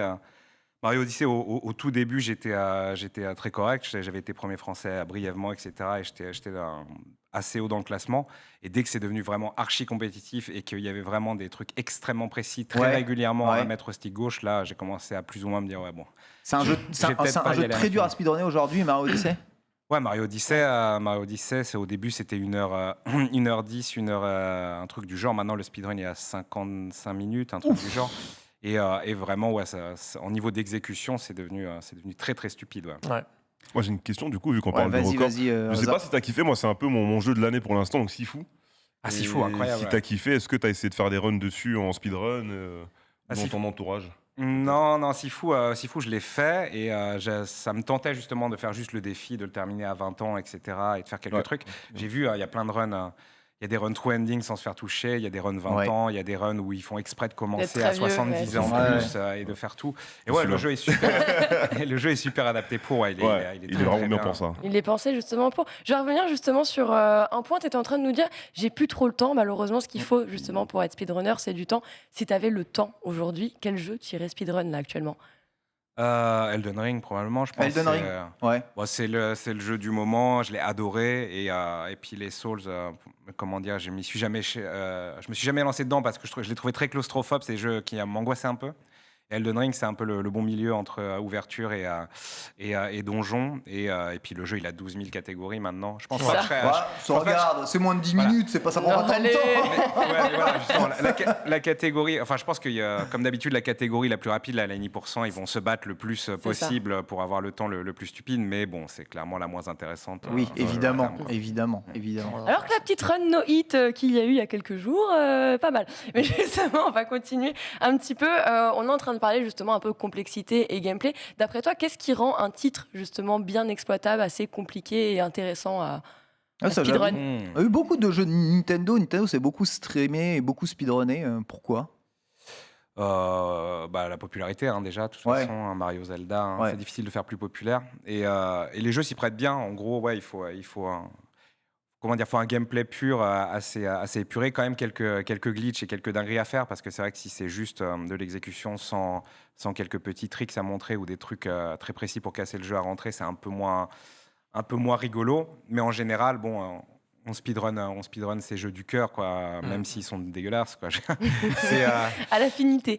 voilà, il y a surtout de ça. Ensuite, il y a des jeux qui sortent et qui sont extrêmement populaires et qui sont extrêmement faits pour, notamment Mario Odyssey, quand il est sorti, il y a eu beaucoup de gens dessus. Super Meat Boy, ça a été le cas également. Céleste, évidemment, qui est un jeu. Céleste. Wow. Qui est un jeu de plateforme Sekiro. super énervé. Indispensable. Voilà. Les Souls en général, mais c'est vrai que Sekiro, Sekiro, étant nerveux, oui. était très cool. Et tu t'étais essayé à Final Fantasy VII Remake aussi, il me semble, un tout petit peu. J'ai routé en live sur Google Doc en divisant mon audience par 4 pendant 160 heures. J'ai routé Final Fantasy VII Remake en hard pour faire 2 runs et arrêter. C'est une des opérations les moins rentables de l'histoire du speedrun. Commercialement exceptionnel. C'est ça qui est beau. Mais ouais, FF7 Remake, c'est très cool. Ouais, peut-être à l'occasion. En plus, là, il y a la version PS5 maintenant qui élimine un peu les chargements, mais qui enlève plein de glitches. C'est pas mieux sur PC? Sur PC, ouais, faudra que je teste aussi, mais ouais, il y a plein de choses qui ont été patchées. Là, on pouvait sauter des chapitres, passer dans les murs et voler, etc.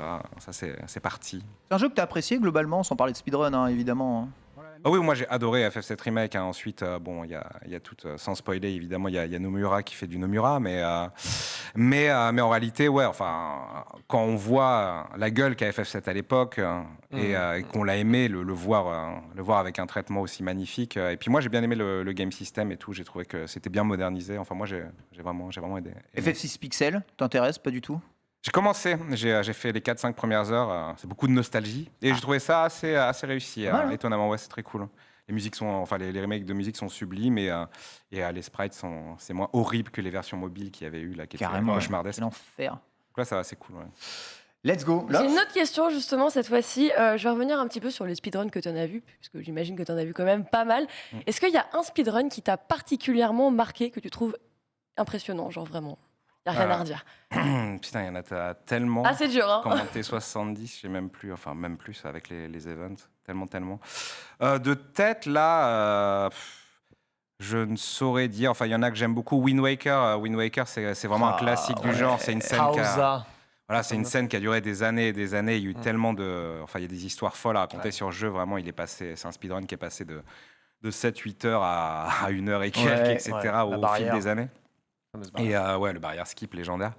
C'est plutôt sur la durée, ceux qui vont traîner longtemps justement avant de... Ouais, il y a les jeux qui sont... En fait, ce qui est fascinant, c'est de voir des jeux comme Ocarina of Time, tous ces jeux qui ont plus de 20-25 ans, il y a quand même des choses qui sortent. Il y a toujours une dinguerie. Là, je crois que sur Metal Gear Solid, on a trouvé un truc il y a quelques mois. En fait, on peut toujours trouver un truc fou, et même 20-25 ans plus tard... Donc ouais, ces jeux Legacy, on va dire, c'est quand même très cool de les voir. C'est pas pour rien qu'on revoit des. Donc en fait, un peu les grands classiques, Portal, entre autres, ces titres-là. Ouais, Portal, j'ai moins d'affect que certains gens envers Portal, mais le speedrun est fou, et le speedrun de Portal 2 à 2 aussi, dur à commenter, mais incroyable. Ouais, il me fait pas tellement mal, fait mal au pixel. crâne. Non, il est pixel. Et non, Fait mal au crâne. J'avais dû le commenter pour une Zilane, c'était terrible. Bon, Ah oui, la première. Oui, première Zilane, il y avait Portal 2 en coop, et j'avais dû. Bien. Je m'étais fait 15 pages de notes, et j'ai essayé de commenter ça avec le deuxième jour en petite fenêtre en bas à droite. C'était cauchemar. C'était très drôle parce qu'on était dans la cafette de la Zilane au moment où Portal allait avoir lieu, et moi Smash c'était un peu avant, et on était à table et je le vois arriver avec son carnet de notes avec ses 67 pages. Il a dormi 20 minutes, il est en mode non mais ok, j'ai préparé le run, tu sais, je le regarde, et tu sais, je perçois la détresse dans les yeux d'MV, et je lui dis mais tu sais que tu ne vas rien dire de tout ça. Et moi il fait oui. Et au même moment, t'as Poca qui ramène des breuvages. On dit, on ne va rien dire de tout ça. Ça va. On a tenu la distance, mais ouais, c'était dur. J'avoue, c'est terrible. Reza, non? Oui. Ah non, je rebondissais par rapport à ce qu'a dit MV et Lox sur les jeux sur lesquels on trouve des trucs super longtemps après. Du coup, moi, pour le coup, c'est encore une fois Ninja Gaiden, bien sûr. Mais cette fois-ci, pas la version Xbox, la version arcade. Je crois à l'époque, les mecs tentaient de faire des no-hit. Et je crois que c'était le dernier boss ou l'avant-dernier boss, il y avait un truc qui disait qu'on ne pouvait pas esquiver. Tu pouvais pas ne pas te faire toucher. Ouais. Donc le fameux no-hit, c'était forcément avec un hit. Et ils l'ont trouvé, je crois, en 2020. Alors que le jeu, il date, je crois, des années 80, fin 80, je crois, les premiers Ninja Gaiden.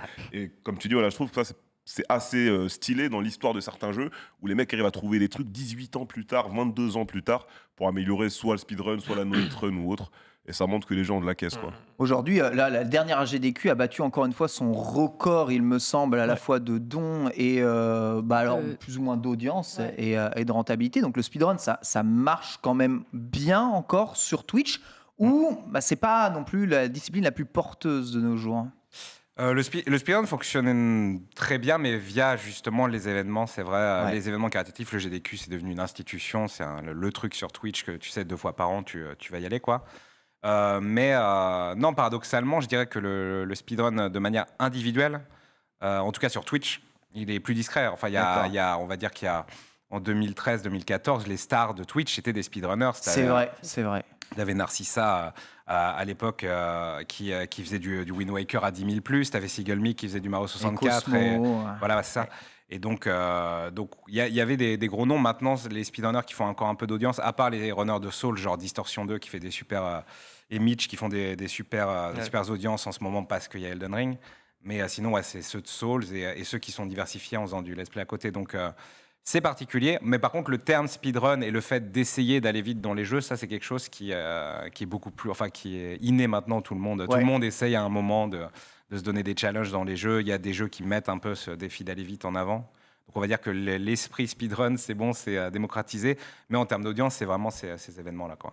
Justement, pour rester un petit peu dans cet esprit speedrun, j'imagine que il y a quand même beaucoup de personnes qui adorent les regarder, mais qui se disent non, mais c'est pas pour moi, je ne peux pas essayer de speedrunner un jeu, en tout cas de battre un record. Qu'est-ce qu'on pourrait dire justement? Quelles sont les qualités impératives que doit avoir un speedrunner? Est-ce que c'est si inaccessible dans la finalité? Non, en vrai, pas du tout. C'est comme toutes les disciplines. On va dire techniques, sportives, artistiques, peu importe, c'est le travail surtout qui fait. On a des prédispositions, mais en général, ce qui est très cool, c'est qu'il y a beaucoup de ressources pour apprendre, notamment sur les jeux populaires. Et le fait d'avoir ou des émulateurs qui permettent de faire des sauvegardes rapides ou des jeux avec des systèmes de plus sauvegarde. facile aujourd'hui, j'avoue. Ouais. Le software qui permet, c'est très con, mais le software, les live split et compagnie qui permettent d'avoir ces temps de passage et d'avoir le chronomètre, quoi. En gros, même si on a un temps pourri, ensuite on refait une run et c'est super exaltant de voir qu'on met 1 minute à son précédent segment, etc. C'est vrai. Donc il y a plein de choses en fait. Beaucoup de gens, notamment quand je faisais Final Fantasy, ils disaient ouais mais speedrunner RPG c'est un sacrilège, c'est affreux. En fait, quand Les fameux speedruns de plus d'1 heure, c'est pas des speedruns quoi. mais ce qu'il faut leur expliquer, c'est que c'est des jeux justement qu'on a déjà fait à 100% plusieurs fois. C'est des jeux qu'on adore, qu'on connaît sûrement mieux qu'eux. Et c'est juste que le speedrun nous donne aussi une excuse à refaire en boucle des jeux qu'on adore, quoi. Et, Ça, c'est vrai, ça. et voilà, c'est une autre manière d'approfondir sa connaissance et son amour du jeu. On reparlera évidemment de speedrun et de speedon en dernière partie d'émission. On va partir sur les brèves de l'actualité avec toi, Lox. C'est parti, jingle.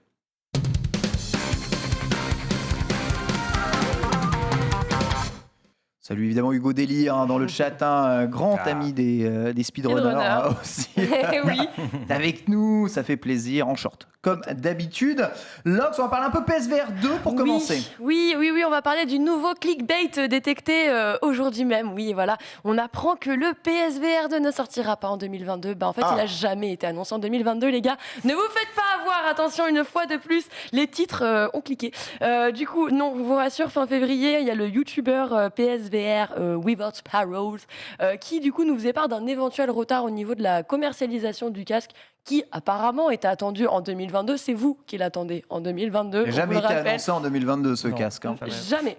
Sauf que d'après plusieurs sources et d'après plusieurs insiders, il devrait sortir plutôt au niveau du premier trimestre 2023. On n'est pas si loin, ça devrait aller. Un retard, on l'explique aussi, qui n'est pas un retard finalement, mais on peut expliquer la latence justement à cause des pénuries. Vous savez, les pénuries, on ne fait que d'en parler, pénurie des composants et surtout, on le rappelle, un parc PlayStation 5 qui serait quand même insuffisant. On va pas se mentir. Tout à fait.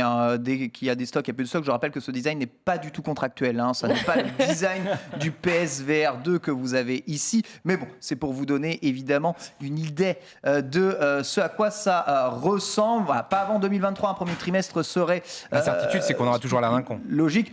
Voilà. Exactement. Et que quand au moins, ça bouge pas. Et quand tu as des lunettes, c'est ultra relou à utiliser aussi. On rappelle. Donc, c'est vraiment c'est vrai que ça, c'est la principale difficulté, les câbles à la maison pour les casques VR. Bah ouais. Ah, mais maintenant, ils sont plus légers, ça va. Ouais, ça va. Mais on a effectivement toujours l'air aussi con. Tu crois pas du tout à la VR? T'es pas utilisateur ni rien, toi? Non, pas vraiment. Non, à part... j'ai testé quelques trucs en événement, c'était cool. J'ai vu un porno en VR, c'était rigolo. Mais ouais. Mais moi, j'ai pas testé encore. On rappelle quand même que c'est la principale chose qui fait que la technologie s'est développée. Pardon. Je crois plus peut-être en la réalité augmentée, plus les glaces, les d'accord. trucs qui filent des informations en plus que vraiment se mettre dans un cocon total comme ça. Mais Il y a d'excellents speedruns en VR. je sais, mais on va en avoir. On aura. Il y a d'excellents pornos. On aura un speedrun de Moss VR, le jeu avec Oui, avec la qui souris. a la petite Ouais, souris ouais. trop mignonne, et on aura un showcase de Beat Saber. Ah, voilà. Bon, là, c'est Pas du mal. pot. Ça, ouais. c'est du pot, ouais, c'est clair. C'est juste pur Mais petit régalade. speedrun de Rick et Morty, bientôt. On place ça. En tout cas, voilà. Alors, on vous explique qu'il y a surtout une crainte qui est due à un tweet. En fait, c'est un des acteurs du marché qui est assez connu dans le milieu de la VR, qui Ouais. s'appelle Ross Young, Ouais. qui a justement publié un message en disant justement, ouais, alors, on va avoir des problèmes au niveau des expéditions, des écrans VR. Alors, ça va pas seulement d'ailleurs qu'on soit... ça va pas... non, j'ai même plus le mot. Ça va Bref. pas être facile à Non, produire. bref, ça concerne pas, mais concerner, apparemment, c'est un mot qui n'existe plus dans mon cerveau. Donc ça va pas concerner seulement Sony, ça concerne également Apple, puisqu'on le rappelle, eux aussi sont en train de développer leur casque. Grosso modo, alerte rouge, on dit ça va être très long, ça va être compliqué. C'est ce qui a un petit peu enflammé les gens et ils ont dit bon, bah en fait, on va avoir un retard. C'est pas annoncé. Toujours Pas annoncé. Du retard alors que c'est pas annoncé, c'est un peu toute l'actualité de 2021-2022. De toute façon, on a l'habitude. On va parler un peu de Bugsnax maintenant. Oui. Exactement, alors je sais pas si vous vous L'extraordinaire rappelez. Bugsnax. Oui, je vois. Le titre de Young Horse, après, ça va, ils ont quand même fait des bons jeux, je pense à Octodad. J'avais dit le Soda, contraire. très très drôle. Parlez bien de drôle. Bugsnax, parlez bien. Hein Parlez bien de Bugsnax.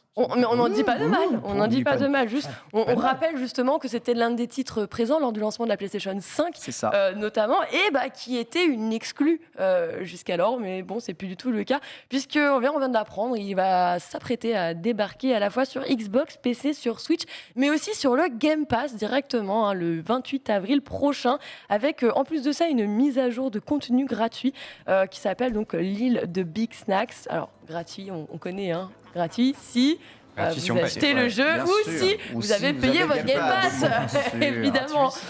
On revient toujours là-dessus. Donc quand même, ça va inclure 3 heures de scénario en plus avec de nouvelles quêtes, des Ah, quand défis. même. Donc c'est plutôt pas mal. On comptait déjà une dizaine d'heures de jeu, enfin à peu près sur le titre. C'est ok. Bon, moi, de toute façon, je te spoil. Bonne j'aurais- chose. J'aurais jamais acheté le jeu, donc c'est ce Game Pass ou rien pour un jeu c'est comme ça. l'occasion d'aller là où tu n'aurais. Mais ça pose aussi la question des exclusivités temporaires de la PlayStation. On voit que beaucoup arrivent du coup en seconde vie sur PC maintenant. Ça a été le cas de Godfall. Exactement, ou sur Game Pass. Ça a été le cas en effet de Godfall. C'est pas dit, et on l'attend encore. Peut-être un jour, FF7 Remake voit son jour sur Xbox. Qui sait, sur Square, c'est un peu d'argent à prendre. Ouais, 80 € jeu PC. Un petit billet à faire pour Square. Évidemment, on je les salue. salue. On salue aussi Electronic Arts. Oui, oui. Ah. La descente aux enfers continue. Je l'ai écrit comme ça dans mon conducteur, je vais être très franche. Oui, alors vous le savez, Battlefield est sorti le 19 novembre dernier. Le dernier Battlefield devait annoncer un renouveau au niveau de BF. Ouais. Les lettres d'or redorer un petit peu ce blason et surtout tenir tête à son grand rival de toujours, Call of Duty, on n'a plus besoin de le mentionner. Et là, oui, on a assisté tout simplement à un lancement catastrophique, full bug, les versions console compliquées, des serveurs catastrophiques, des mises à jour reportées. Grosso merdo, on était sur un fiasco. 3 semaines après, justement, le lancement, on avait déjà 60% des joueurs qui commençaient à déserter le jeu. Et bien écoutez, aujourd'hui, on vient de franchir une nouvelle étape, un nouveau record. 82% des joueurs ont désormais déserté les serveurs. Alors, on en parlait justement au début d'émission avec les MMO. C'est catastrophique pour New World, mais on vous rassure, ça concerne aussi les FPS. Le plus gros pic d'affluence au mois de mars s'élevait à 3241 joueurs. Sérieux, C'est si peu. sur C'est Battlefield. si De quoi peu. remplir deux maps. Je vous jure, c'est la fin des haricots pour eux. Ouais, sachant Tant que d'argent. la moyenne sur la même période, on était quand même sur des 20K. Le pic, d'ailleurs, le plus récent enregistré sur Battlefield V, pour Victory. Ouais, l'avant, ouais. Pic récent, début du mois d'avril, on est sur 31 000 joueurs. Donc Ouais. autant vous dire Donc, que il y a plus de joueurs sur Battlefield sur V l'ancien. aujourd'hui. Ouais, exactement. Logique. assez catastrophique. Après, il y a plusieurs explications, on le sait tous, des mises à jour repoussées. Vous savez, ce mois-ci, on devait avoir l'une des plus grosses mises à jour du jeu. Elle a été repoussée, annoncée pour cet été. On ne sait pas quand, cet été. Grosso modo, alors, on rappelle aussi que Electronic Arts était revenu avec quelques déclarations au mois de février. Laura Mills, justement, avait expliqué les raisons de cet échec en disant écoutez, déjà, pandémie. Ouais. Sumimasen, pandémie. Sumimasen, Covido. Covido, Sama. Et alors, pas seulement le Covid, on le sait, il y avait aussi cette mise à jour de ce moteur graphique si ancien, Frostbite. Frostbite est toujours là. J'aime bien, désolé. Et justement, un lancement surtout. La vraie raison, le lancement Halo surprise Infinite. Du multi d'Halo, quoi. Halo a tout tué. Halo qui se porte pas vraiment mieux, mais c'est le problème. De toute façon, le jeu était vendu au prix fort, non? Également. C'est ça, 80 petits euros. Je pense qu'il n'y aura jamais plus de succès si t'es pas free-to-play, mais bon. Sur des jeux multi comme ça. Oui, je pense que c'est condamné, quoi. C'est le constat de Battlefield. EA devrait tout basser free-to-play aujourd'hui. Bon, j'en sais rien, mais là, enfin, Pas qui est. si tu veux pas mettre un rond entre guillemets, parce qu'ensuite tu peux acheter des cosmétiques ou avoir des season pass et compagnie. En FPS, tu commences à avoir une offre tellement solide. Warzone. Ensuite, Battlefield, c'est un nom, ça a une renommée et un style différent, mais bon, c'est compliqué. Puis le jeu est sorti avec son lot de problèmes aussi, quoi. Mais... Ouais, TPK pour toi, c'est free-to-play ou rien. 80 euros, c'est plus possible. En fait, c'est free-to-play ou rien. En fait, c'est 80 balles si tu as quand même une offre solo. En fait, aujourd'hui, les gens ne veulent plus payer pour une expérience multijoueur. C'est devenu incompatible avec l'ère dans laquelle on vit. Par le prisme des jeux mobiles, où tous les jeux mobiles multijoueurs, c'est free-to-play. Bon, avec le modèle qui va avec. Les jeux PC, typiquement Warzone, etc. Et en fait, quand tu te positionnes en frontal face à un Call of Duty qui demande aussi le prix fort, mais Call of Duty, tu as ton 4 heures de campagne, en fait. Et il y a des gens qui ne font que ça. Oui, c'est des gens qui sont prêts à payer 80 balles pour 4 heures de campagne et dire moi j'ai fait ma campagne, let's go, je le fais dans un niveau de difficulté supplémentaire si ça me chante, mais je sais pourquoi j'ai payé. Là, c'est un peu bizarre. Et c'est la raison pour laquelle je pense que le modèle de Battlefield aujourd'hui est plus du tout compatible avec les standards des FPS. C'est même, je pense, le seul aujourd'hui FPS, à ma connaissance, qui ne propose que du multijoueur à 80 balles. Je vois pas d'autres FPS qui fait ça. J'avoue, mais c'était le modèle aussi de Battlefront ou pas les Star Wars Battlefront 1 et Star Wars alors, Battlefront 2. le modèle de Battlefront était encore pire, Il n'y avait puisqu'on pas était de dans le modèle campagne sur le FIFA. premier. C'est que Battlefront, c'était du pas de campagne.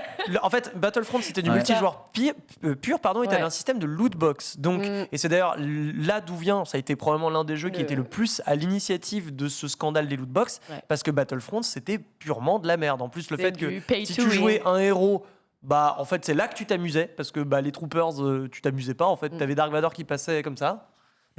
Comme il est en train de tondre le gazon et puis t'es là, tu te fais tuer, loot box et puis ça recommence. Tu es un mode.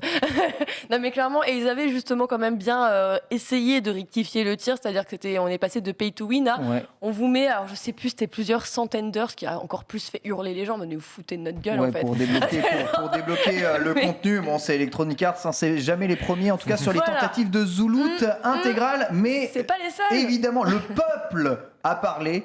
Ça ne passera plus. Le peuple a dit non. C'est terminé. Electronic Arts doit réagir. On va parler un tout petit peu d'Halo, tu l'évoquais, mais il y a du renfort qui arrive pour Halo et son développement. On sait lui aussi très en difficulté actuellement. Je vais essayer de ne pas faire part de mes émotions personnelles lors de cette brève.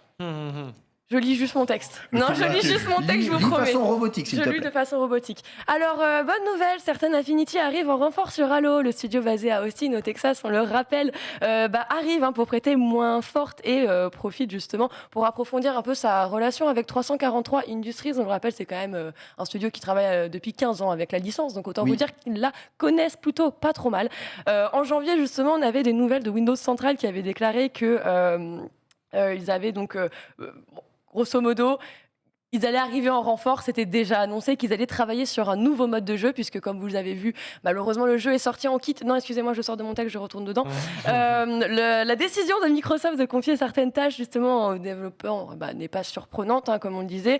Ils ont été confrontés à de nombreuses difficultés avec le développement. La coop n'est toujours pas là, le mode Forge n'est toujours pas présent dans le jeu.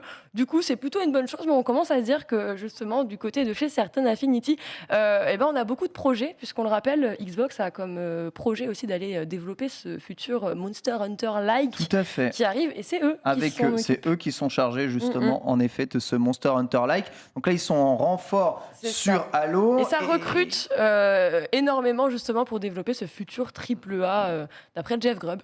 En tout cas, 343 a reconnu que la communauté avait peut-être perdu un peu patience. Oui, ils l'ont. Avec Halo, nous reconnaissons que peut-être qu'on vous a fait attendre un peu trop. Tu m'étonnes, après 1 an et demi de décalage juste pour sortir le jeu, sans la moitié du contenu, la patience a évidemment ses limites. On espère en tout cas que ce renfort pourra accélérer le processus LOX pour Halo. Ne t'en fais pas, tout va bien se passer. Le jeu sortira un jour terminé, on te rassure. Un jeu qui est sorti terminé, c'est Ghost of Tsushima. Ouais, monsieur. ouais, heureusement, parce Bien qu'il a bien terminé, marché, puisque vu que Sucker Punch ne veut pas développer le prochain Sly Cooper, ils se sont concentrés sur Ghost of Tsushima. C'est pas grave, ça va bien se passer là aussi, et vous le savez, oui, on a de plus en plus d'adaptations de jeux vidéo qui arrivent sous forme cinématographique, et c'est le cas aussi pour les licences, donc une exclusivité PlayStation qui s'est quand même vendue à plus de 8 millions d'exemplaires, ça se maintient bien. Alors on savait déjà que le réalisateur qui serait en charge de ce projet, ça serait Chad Stahelski, qui est derrière John Wick. Oui. Ok. On sait d'abord c'est le mec de maintenant John Wick. le scénariste. Ouais. Ouais, Et c'était- le scénariste, alors c'est qui? Et le scénariste, c'est Takashi Dosher. Alors, peut-être pas un nom qui va parler à un grand nombre de personnes, puisqu'effectivement, jusque-là, c'est plutôt un scénariste qui a écrit de nombreux documentaires, notamment pour ESPN. Ah, Donc, voilà, avec Les meilleurs docus. une certaine... attention, plume. ESPN, ouais, ils ont des docus Ah bah béton oui, chez Gaultier, béton. ouais. Totalement béton, Gaultière, National Geographic, ESPN, c'est quand même ceux qui te demandent Ok. les documents de charge les plus... Ouais. les plus costauds, avec De Arte. ouf, de ouf. donc plutôt ça devrait s'annoncer plutôt pas mal avec une bonne équipe et au moins quelque chose d'assez bien Juste écrit. Rapidement, MV, toi, cette volonté de Sony de développer toutes leurs licences en film, en série, c'est quelque chose. Ça te plaît, ça te plaît pas? The Last of Us, t'as envie de le voir arriver en série là bientôt? T'as vu le Ah, film mais moi, The Uncharted, Last t'en of Us, je vais fous? faire hurler des gens. J'ai toujours pas fait le 1 ni le 2, donc j'attends c'est le bien, moment Mais propice. t'as le droit, en fait. C'est le seul plateau, tu pourras t'applaudir pour ça. Donc, Voilà. Clairement, ouais. Non, mais c'est normal. Hein. Enfin, maintenant, les coûts de production des jeux sont tellement délirants, faut faire du pognon autour, quoi. Donc, on le comprend. sur les c'est- nouvelles licences, ouais. Voilà. T'as fait Ghost ou pas? Ghost of Tsushima, j'ai fait quelques heures, mais je l'ai pas du tout terminé. J'ai pas eu le temps de m'investir et de faire le let's play à fond, mais j'ai adoré le peu que j'ai fait. Ouais, t'as aimé, c'est pas juste que t'as pas accroché au jeu, quoi. Non, l'ambiance est folle et tout. Enfin, ouais, le jeu est magnifique. Ça a l'air très bien. Hein. C'est juste, faut faire des choix à un moment. Hein. Évidemment. Il y a 500 jeux qui sortent par semaine, c'est dur. Mais faut voir. Hein. Moi, de toute façon, j'ai connu le mouvement dès le début. Hein. J'ai vu Super Mario Bros au cinéma. Bien sûr, bien sûr. Donc, Pris des dégâts. donc dès le était là, il a payé sa place. Dès le début, je savais que ça puait la merde. Donc, on verra bien. Il y a eu quelques bons exemples. Hein. Ben, il suffit Sonic. de. Je Sonic. allé voir Sonic 2 avant-hier au Il cinéma. paraît que t'as c'est bien très, aimé. très Incroyable. drôle. Hein. J'ai pas vu. Sonic Mais... 2, très drôle. Ah ouais? Très bon Sonic 2. Ouais. Ok. Voilà. Il y a eu- T'as vu qu'il veut développer Enfin, le réalisateur de Sonic 2 veut faire un film Smash. Ouais, Il a vu veut ça. faire un Smash. Il a dit... Pas vu. Alors, tout le J'ai monde juste rêve vu de le- voir ça, tout le monde rêve de voir sur un ring Mario contre Non, Pikachu, personne veut voir ça. Aïe, aïe, aïe. ça sera culte, Non, non, ça non, sera non, culte, non, il a non, dit. non, non. Il a dit ça sera culte. Il y a Sonic 3 qui arrive. À la fin de Sonic Ok. 2, il y a le teaser du 3. Mais ça, c'est. On partage pas les mêmes, non? Non, non. Bon, en tout cas, Pas c'est Smash. c'est vrai que c'est vraiment à la mode en ce moment. TPK, t'es allé voir le moindre de ces films, toi? Non, par manque de temps, je pense. Va voir Sonic. Ouais, je pense Sonic, ça Propagande. fait... En vrai, la Il est propagande bien. de Sonic, je pense, je Ça a vais l'air mordre drôle, assez... Jim Carrey, incroyable. Hein. Ouais. Il y a le vrai Évidemment. film Mario là en fin d'année. Vous voulez aller voir le vrai film Mario, Super c'est- Mario c'est quand même. réel Ah ouais. Illumination Ouais. derrière. Ah oui, oui. Le Oui. studio Moi Moche et Méchant. Moi, il y a Jack Black qui double Bowser. Bah donc ouais, j'ai- Jack Black. J'y Obligé. vais. Ouais, Obligé. Non, Moi, il y a mais Jack si, en Black, j'y vrai, vais, globalement. Bon, Uncharted, ça devait être bof, même s'il y avait Tom Holland, je ne sais pas ce que ça donne. Mais sinon, en série, on a des beaux exemples. Bon, plutôt en série, animation, Arcane, c'est fou. Arcane. Witcher, t'as aimé? Alors, Witcher, c'est spécial aussi, parce que pareil, j'ai pas eu le temps de faire les jeux. Alors, je sais que Witcher 3, c'est GOTY, full time, Ah, machin. ouais. Il y Euh, a tellement de. Mais Witcher, malgré le fait que c'est absolument nanardesque, bah, en ne connaissant pas le reste, je trouve ça très distrayant. marche. Quoi. Après, c'est tiré d'un livre, donc au moins, ça s'y prête. C'est l'OS.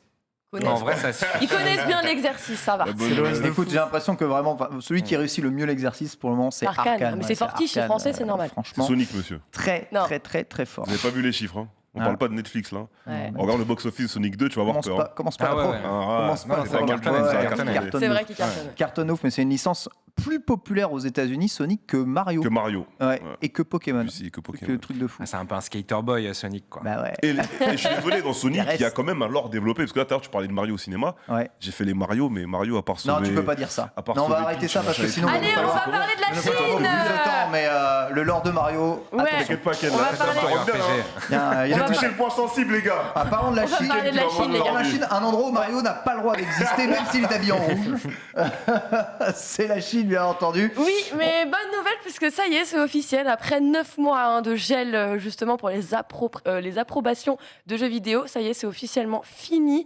Alors fini quand même avec un triste constat. Oui, on a quand même un bilan qui a été déposé via le journal Terrible. justement South China Morning Post qui nous annonce quand même 14 000 entreprises ont dû mettre la clé sous la porte suite à ce gel total de tous les jeux. Alors l'organisme justement de réglementation qui est chargé normalement d'approuver les jeux dans le pays a quand même délivré 45 licences là. Donc il y a des Là, ouais, depuis que publications, ça a repris, hein, donc c'est ça. il charbonne, quoi. hein. du coup, il y a quand même voilà, des jeux avec de sociétés comme Baidu, Kingsoft, XD Inc. entre autres, tu vois. Donc il y a quand même voilà des gros titres qui arrivent. Et d'après Nico Partner, on le rappelle, encore une info délivrée par Daniel Hamad, qui lui nous annonce quand même 500 à 700 jeux qui pourraient être approuvés et arriver sur l'année 2022, sur le restant de cette année en gros.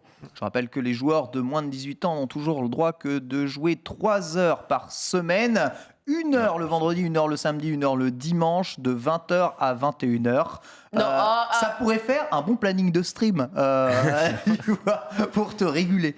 Non, mais c'est bien. Enfin, ils prennent le rôle du tonton fouettard, quoi, du Voilà. père fouettard, en mode tu joueras que ça et ça. Bon, c'est chinois, c'est une autre culture. hein. C'est une autre Pas de problème avec les Chinois. hein. C'est Non. une autre On n'en veut culture. pas. On veut pas. C'est compliqué, c'est compliqué.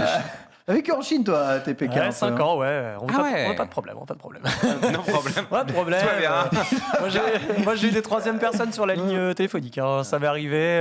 On appelle la famille à Vitry, famille kabyle. Donc, du coup, ma mère parle en kabyle dans le téléphone. Il y a un mec qui avec un accent anglais à tout péter, mais vraiment pété du cul, qui était en temps de respiration. Et le mec, il fait excusez-moi, vous pouvez parler en anglais, on comprend rien. Tu vois. Il était en mode. Bordel de merde. Ah, c'est fou. Ah, c'est Ouais, incroyable. parce que dans les années 90, des Français qui viennent taffer en Chine, bon. On regarde quand même ce qu'ils font, tu vois. Genre, ah ouais, vous bossez pour Carrefour, vous ouais, d'accord, vous êtes sûr que vous n'avez pas quelques fusils d'assaut dans la valise et tout Bon, Heureusement que depuis, il y a les mobiles. Et Heureusement, on peut faire tout ça sans un intermédiaire. Tu l'écoutes. Maintenant, il y a C'est TikTok. terminé. Maintenant, il y a TikTok. C'est même traduit en direct. donc Voilà. C'est formidable. C'est vrai, formidable. Petit anniversaire. Petit anniversaire, bah oui, c'est toujours l'anniversaire de quelqu'un. Mais alors, est-ce que vous le connaissez? Ça, c'est la question. Skies of Arcadia sur Dreamcast. Évidemment. Mais quelle question, Laura, t'es sérieuse? Bien sûr que Qui oui. pose cette question? Oui, vous connaissez, vous? Oui, madame. Écoutez, c'est tout simplement son anniversaire. Alors, on le rappelle, c'était un jeu de rôle développé par Overwatch, qui est normalement donc, sorti début des années 2000 sur la C'est ça, Dreamcast et Dreamcast. qui a tout de même eu le droit à sa réédition sur GameCube Sur en GameCube, 2003. ouais. Ouais. C'est le même jeu, mais avec des trucs en mieux et tout. Avec Ouais. des trucs comme Avec moins de temps de chargement du jeu. Moi, je l'avais fait sur avec Dreamcast, une moi. technologie évolutive. Je l'avais fait sur Dreamcast, moi. du Un coup. gars Ouais. sur Dreamcast, c'est en fait, c'est vrai, j'ai adoré ce jeu parce qu'on avait que ça à se foutre sous Je la pense, dent à Il y avait l'époque. que ça. Mais c'est dramatique, le jeu est d'une lenteur. Injouable aujourd'hui. J'y ai jamais rejoué, donc je m'en souviens pas. trop dur. Tu vois, Injouable. il était rapide pour moi. Je l'ai refait On va rester en- comme ça. Je l'ai réémulé il y a genre 4-5 ans. Ah non, c'était Sur GameCube. Encore Même sur l'émulateur, ça GameCube. va l'émulateur, tu mets à 60 FPS et tout. Ouais. Upscale et Non, tout. parce que moi quand j'émule vraiment dans les conditions du. Oh là là. Tu vois, dans les conditions d'avant. Et Ok. c'est pour jouer au jeu, tu vois, et genre. oh, putain, quelle catastrophe. Mais à l'époque, bon sang. Bon sang. En tout cas, un jeu qui Joyeux est apprécié anniversaire. par le chat, ça fait plaisir. Oui. Happy Birthday. 21 ans, ça fait plaisir qu'il y ait quand même quelques personnes dans le chat qui connaissent encore Skies of Arcadia. Ça régale. Notre invité du jour n'est autre que Mister MV. Avec lui, on va parler de Speedon 2022. TPK nous a présenté. Prépare une petite présentation de ce que c'est. Ça aura lieu du 15 au 17 avril. C'est bientôt, là, c'est ce week-end. Là. Qu'est-ce que vous faites? Regardez Speedon. C'est parti, chronique.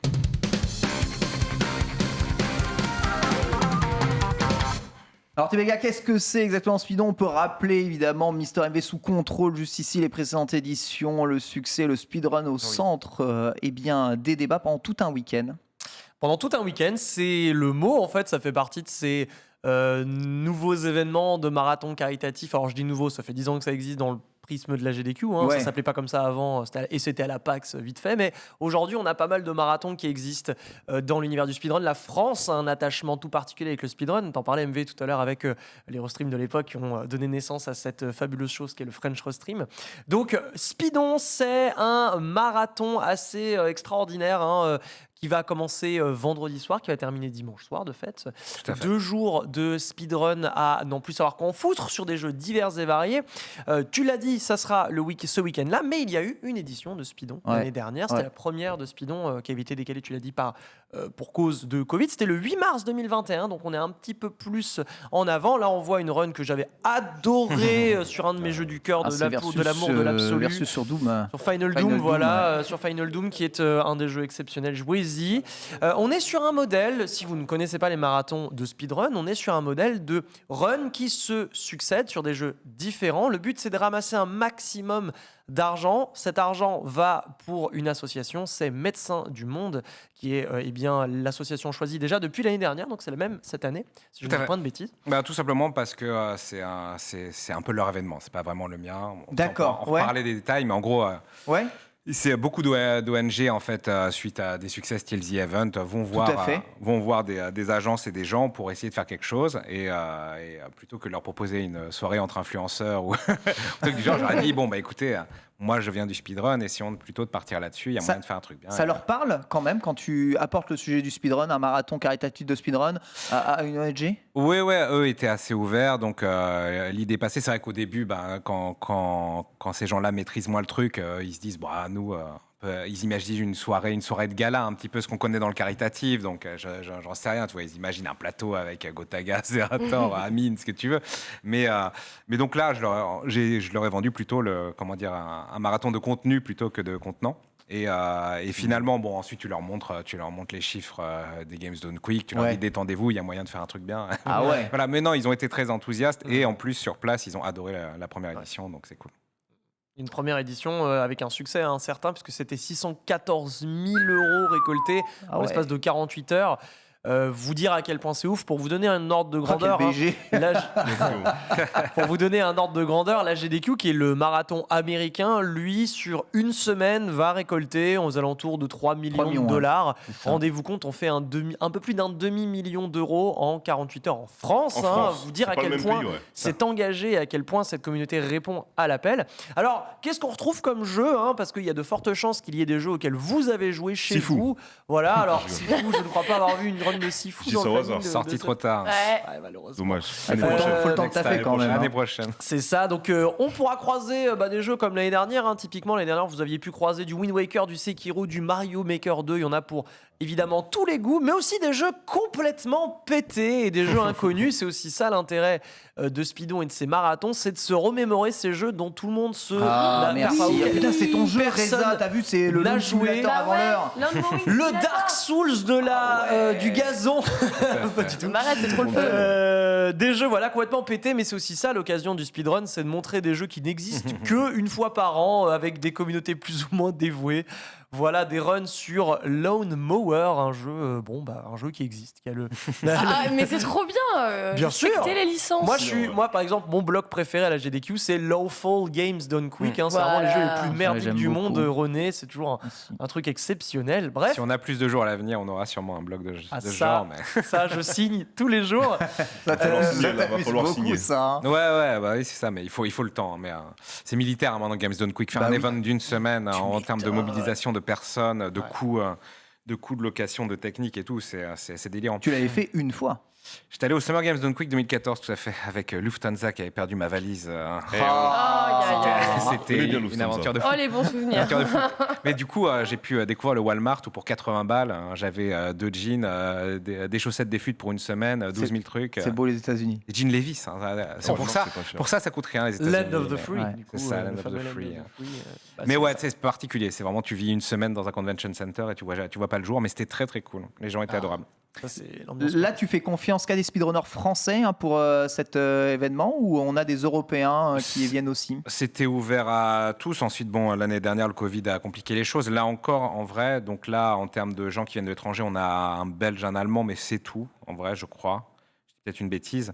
On avait un Français qui avait été sélectionné au premier Speedon, qui n'a pas pu venir, qui devait venir là, mais c'était encore compliqué. C'est Link Orange qui vit à Tokyo.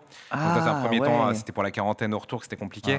Là, ça pouvait le faire, mais il y a eu Russie-Ukraine entre-temps. Donc voilà, il y avait trop d'incertitudes. Les avions sont donc, il est décalés. encore décalé d'une année. C'est dommage parce qu'il a un run incroyable. C'est Link to the Past en low % one hit KO. C'est-à-dire 2h30 où tu n'as pas le droit de te faire toucher et pas le droit de prendre des upgrades. Et tu termines avec 3 cœurs. Ça, c'est un cauchemar. mais on espère l'avoir. L'année prochaine, normalement, c'est bon, il sera là. Et voilà. Mais ça reste majoritairement français. Mais peut-être qu'à l'avenir, voilà, rester en France, mais peut-être se décaler de Paris, parce que c'est vrai que les prix parisiens, l'hôtellerie, etc., vu surtout que tout est décidé assez tard, finalement, les gens qui peuvent venir. Donc c'est vrai que c'est des frais exorbitants. Peut-être qu'on se décalera. On parle un peu de la scène française, justement, de speedrun, TPK. Oui, une scène qui est très vivante. Vraiment, on parlait du French Restream et qu'on embrasse évidemment toutes les équipes du French Restream, puisque celle-ci vit et diffuse en fait cette passion de l'e-sport là, du speedrun et donc de l'e-sport dans une moindre mesure. Goof Troop, une run que j'ai eu l'occasion de commenter à l'Interglitch. Du coup, vous voyez, c'était du 2 versus 2 versus 2 sur un jeu qui est un jeu en coopération, du coup, puisqu'il y a des runs en coopération. L'Interglitch, pareil, caritatif aussi, c'était à l'Institut du Cerveau à Paris, à côté de à la Pitié-Salpêtrière. Donc on a de très très beaux événements. On a également des événements comme le Stunfest, qui est un des grands piliers du speedrun aujourd'hui en France. Tous les ans, on a la compétition de Superplay, Powerplay, vous l'appelez comme vous voulez, ou de speedrun. Là, on a une run de Streets of Rage 4 avec Sherry, le top tier. Et pour une fois que je joue top tier dans un jeu de combat ou beat'em up, je tiens à le dire que c'est rare et j'ai joué Sherry sur ma first run. Donc c'est encore aujourd'hui des grands piliers. On pense à 80 mm Siler, tu l'avais cité, avec Ring Me Up Cœur de Vandal, ou aussi Speed Game, souvenez-vous de Speed Game qui a bercé nos après-midi, je pense, il y a de cela déjà 10 piges, bordel. Ou cette fameuse AGDQ dont on vous parle, cette AGDQ qui donc a ces 2 événements. Et si je vous parle de l'AGDQ, même si c'est allié aux États-Unis, c'est parce que le French Restream fait justement. Nous voilà, de belles images. speedrunner là. DuckTales Remastered. De belles images. Speedrunner. Avec le French Restream qui du coup font aussi ce marathon en traduisant absolument tout, avec des parterres de commentateurs dans tous les sens, à des horaires pétés de la nuit. Voilà, des runs FF 8 à 5h du matin, où le mec, il n'avait pas dormi depuis 48 heures, mais il est là. Là, on a des runs de Metal Gear Solid. Pareil, j'ai eu l'immense chance de pouvoir commenter des runs avec le French Restream sur du Mario Sunshine, notamment, jeu du cœur. Donc voilà, aujourd'hui, on a une très, très grande passion du speedrun en France. On sent que c'est vraiment un pan du jeu vidéo qui passionne même ceux qui n'en ont strictement rien à foutre tout le reste de l'année, vraiment, parce que y a le caritatif, et ça on connaît en France. Le fait de jouer à des jeux vidéo très rapidement, c'est immédiatement compréhensible, et c'est aussi porté par des gens qui en parlent bien cette année, du coup, et ça me permet d'avoir cette transition sur les invités de Speedon 2. Voilà, vous les voyez. Voilà, il y a du Real Myop, le brave Real Myop. Vous vous demandez peut-être, mais que fait Real Myop aujourd'hui ? Il est à Speedon.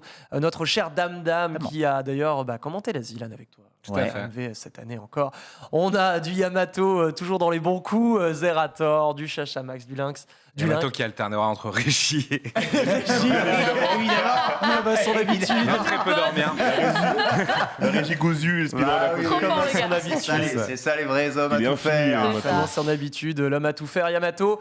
Enfin, je dirais aussi que Speedon, non seulement c'est une façon de consommer du speedrun, mais c'est aussi peut-être une façon de vous y essayer en vérité. Et moi, c'est aussi ce que j'ai envie de mettre en avant par le prisme de ces événements, c'est que le speedrun, c'est pas si inaccessible et difficile que ça en a l'air. Surtout de nos jours. Surtout de nos jours. Voilà, moi personnellement, je run Doom Eternal en No Major Glitch. C'est une run que j'ai pris à bras le corps depuis le Donation Goal du Z-Event. Et clairement, j'ai passé le pas personnellement. Là, vous voyez un petit peu tous les jeux qu'il y a. Il y a forcément un jeu que vous avez fait. Du très bon Blasphemous à Castlevania 3, Dead Space évidemment, du Nintendogs. Et oui, il y a des runs de Incroyable. Nintendo. Et la run est exceptionnelle. Aucune pause, MV là. C'est du. Il y a les pauses techniques, mais oui, les jeux s'enchaînent. Les jeux s'enchaînent, même la nuit ça tourne. Il y aura deux RPG quand même sur les 2 nuits pour évidemment un peu étaler ces J'ai vu runs-là. un Tales of Xillia là. C'est Tales of Xillia la première nuit et Xenoblade Chronicles la deuxième. Mais oui, sinon, ça enchaîne non-stop, à part les segments interview médecins du monde, mais ça va y aller. Oui, il y a bonjour, des gens qui disaient, il y aura également Hugo Délire qui sera juste là avec nous la première soirée qui a été confirmée là. Ouais, Mais là, on parle juste des ambianceurs, quoi. C'est genre Les Ouais. ambianceurs. les gens qui vont commenter. Enfin, moi, j'ai commenté quelques runs, mais sinon, les commentateurs sur place aussi pour chaque run, c'est différent. Oui. Là, c'est juste pour évidemment driver. C'est important, entre guillemets, même si je veux que ce soit un marathon de contenu, c'est cool d'avoir ces gens que tout le monde connaisse et qui aiment bien l'événement qui viennent parce que, De ouf. évidemment, ça rapporte d'autres communautés pour voilà. On passe Dame Dame dans le Ah, chat, bisous, évidemment. Avec nous ici, comment tu choisis ta liste de jeux? Est-ce que c'est toi qui vas la porter? Est-ce que c'est en concertation avec les Ah autres oui. speedrunners qui sont justement disponibles ici? Donc quand même être un casse-tête d'organiser ça, horaire, tout. Quelle part du taf t'es alloué? Quelle part est C'est fait par, ça. L'année dernière, j'ai vraiment pas dormi pendant très longtemps. Cette année, ça y est, j'ai su déléguer. Ah, Donc ça va. Mais tu Enfin. apprends, c'est bien. J'ai- 2022 alors. C'est ça. Jamais trop tard. Mais déjà, dès l'année dernière, on avait fait un panel de reviewers. Donc, le principe est simple. Là, on était une dizaine. Et en gros, il y a la période des candidatures où tout le monde envoie ses runs. Et nous, en fait, on se fait 2 grosses réunions de 8 heures. Ok. Et en gros, dans un premier temps, avant ça, chacun a eu 2 semaines pour prénoter. On distribue les runs par duo Ouais. aléatoirement. Chacun met une note A, B ou C au run. Et ensuite, à la fin, on fait la grosse réunion. On classe de AA C'est à AB, top, à cette C, façon de faire. à C, etc. Et puis ensuite, quand il y a des bastons, les notes changent et on définit. Là, ce qui était très difficile, c'est que le marathon dure 55 heures, mais si on enlève les pauses techniques, les interviews, on va dire qu'on a 48 heures de speedrun, 49 heures. Et on a reçu 540 heures de run. Et en fait, on aurait pu C'est ultra populaire. rajouter 24 heures de marathon et on avait quand même encore des runs qu'on avait prénotés AA. Donc ça a vraiment été un cauchemar pour faire. ouais. Donc c'est pour ça qu'à l'avenir, pourquoi pas éventuellement au moins rajouter une journée de plus. Parce qu'on a le contenu, il y a vraiment énormément de runners en France et c'est un des pays les plus actifs depuis Ouais. très très longtemps. Tu Donc, évites c'est les Reddit cool. par rapport à l'année dernière quand même, où il y a des runs qui vont revenir. Je crois que c'était pas une consigne d'éviter vraiment les Reddit, mais on a c'était pas mal dans les discussions. Il y a quand même un jeu qui revient, c'est Céleste du coup, avec Ouais, en une catégorie même temps, différente, ouais, c'est cool. All Red Berries. Donc il y a ça, mais des Zelda, enfin des Zelda évidemment, mais c'est pas les mêmes. L'année dernière, il me semble qu'on a eu Wind Waker, Twilight Princess et Majora's Mask. Là, on a par exemple Link's Awakening Switch, on a Ocarina of Time et un autre, ou même pas, peut-être qu'on en a que 2. On en a que 2, incroyable. Mais on a du Nintendo. Évidemment, il y a les Usual Suspects qui reviennent parce que ce sont des jeux populaires. Typiquement, Metroid Dread, Race à 4 avec des mecs qui se tiennent en 1 minute, ça va être ouf. Ah ouais. On a Super Mario Sunshine aussi, grosse race à 4 qui Meilleur va être jeu. de très haut niveau. Donc ouais, peu de Reddit, mais ouais, enfin là il y a que du lourd, c'est sûr, c'était un casse-tête, mais bon. Au niveau des formats, comment est-ce que vous les déterminez? Quand est-ce que c'est une race? Quand est-ce que c'est un run classique, etc., etc., etc. Ça c'est les runners quand ils soumettent déjà une race ou pas, et puis si jamais on a vraiment par grand hasard des runners qui sont pas concertés avant pour soumettre une race, mais qui soumettent 2 NI% avec un temps assez similaire. Si on se dit qu'une race est plus rigolote, on les contacte Ouais. en amont en leur disant est-ce que ça vous dérange si ça part en race, et c'est tout quoi. Donc voilà, bon, c'est vrai que le format race est en général très hypant, il faut juste que le niveau soit assez proche, Équivalent, ouais. sinon c'est un no match et c'est un peu moins drôle. Donc ouais, il y a un bon équilibre entre runs très impressionnants parce qu'on a des runs en solo, il y a un jeu Vectronome, un jeu musical Ouais. rythme qui va être fait les yeux bandés, on a Dark Souls 3 qui va être fait en no-hit, la catégorie no-hit. Donc voilà, on a quelques dingueries comme ça en solo. Et aussi en race, on a des trucs spectaculaires. On a une race de Mao 64, c'est la première fois, je crois, sur un event français qu'on aura. On aura du Mao 64 parce que justement, c'est un jeu qui est extrêmement populaire, mais on n'avait pas vraiment encore de très gros runners en France. Et là, on a 2 runners du coup qui sont a priori qui se tiennent bien en termes de temps, dont Marco. Et donc ça va être fou à voir. Bon, la dernière journée est stack, hein, comme d'habitude. Ouais. Évidemment, évidemment. Au niveau des dons, comment est-ce que ça va se passer? Comment est-ce que vous avez organisé les donation incentives? Pourquoi est-ce que l'on va donner exactement? Et comment est-ce qu'on donne? Disons que oui, on va driver les gens pour donner tout du long, mais c'est vrai qu'il faut quelques carottes, quelques événements Un hype, peu, etc. souvent, ouais, c'est ça. Donc, en général, quand les runners sont sélectionnés, on leur demande aussi s'il y a des incentives possibles Ouais.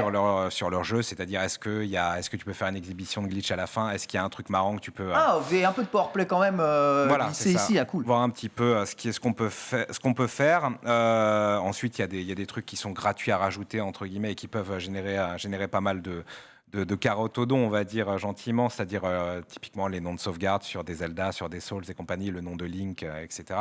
Ça, évidemment, les gens pour voir des trucs rigolos, ils vont se battre pour avoir le nom le plus stupide ever. Il y en a un qui est très drôle, c'est sur Nintendo Dogs notamment. Il va falloir qu'on modère ça, mais les gens pourront se battre pour la commande vocale. Mais Oh non, non, mais sérieux. Qu'est-ce qu'il va dire au chien dans le micro DS qui capte rien, tu Ça, vois. c'est mais vrai. quel enfer! Donc ça va être c'est très l'enfer. très drôle.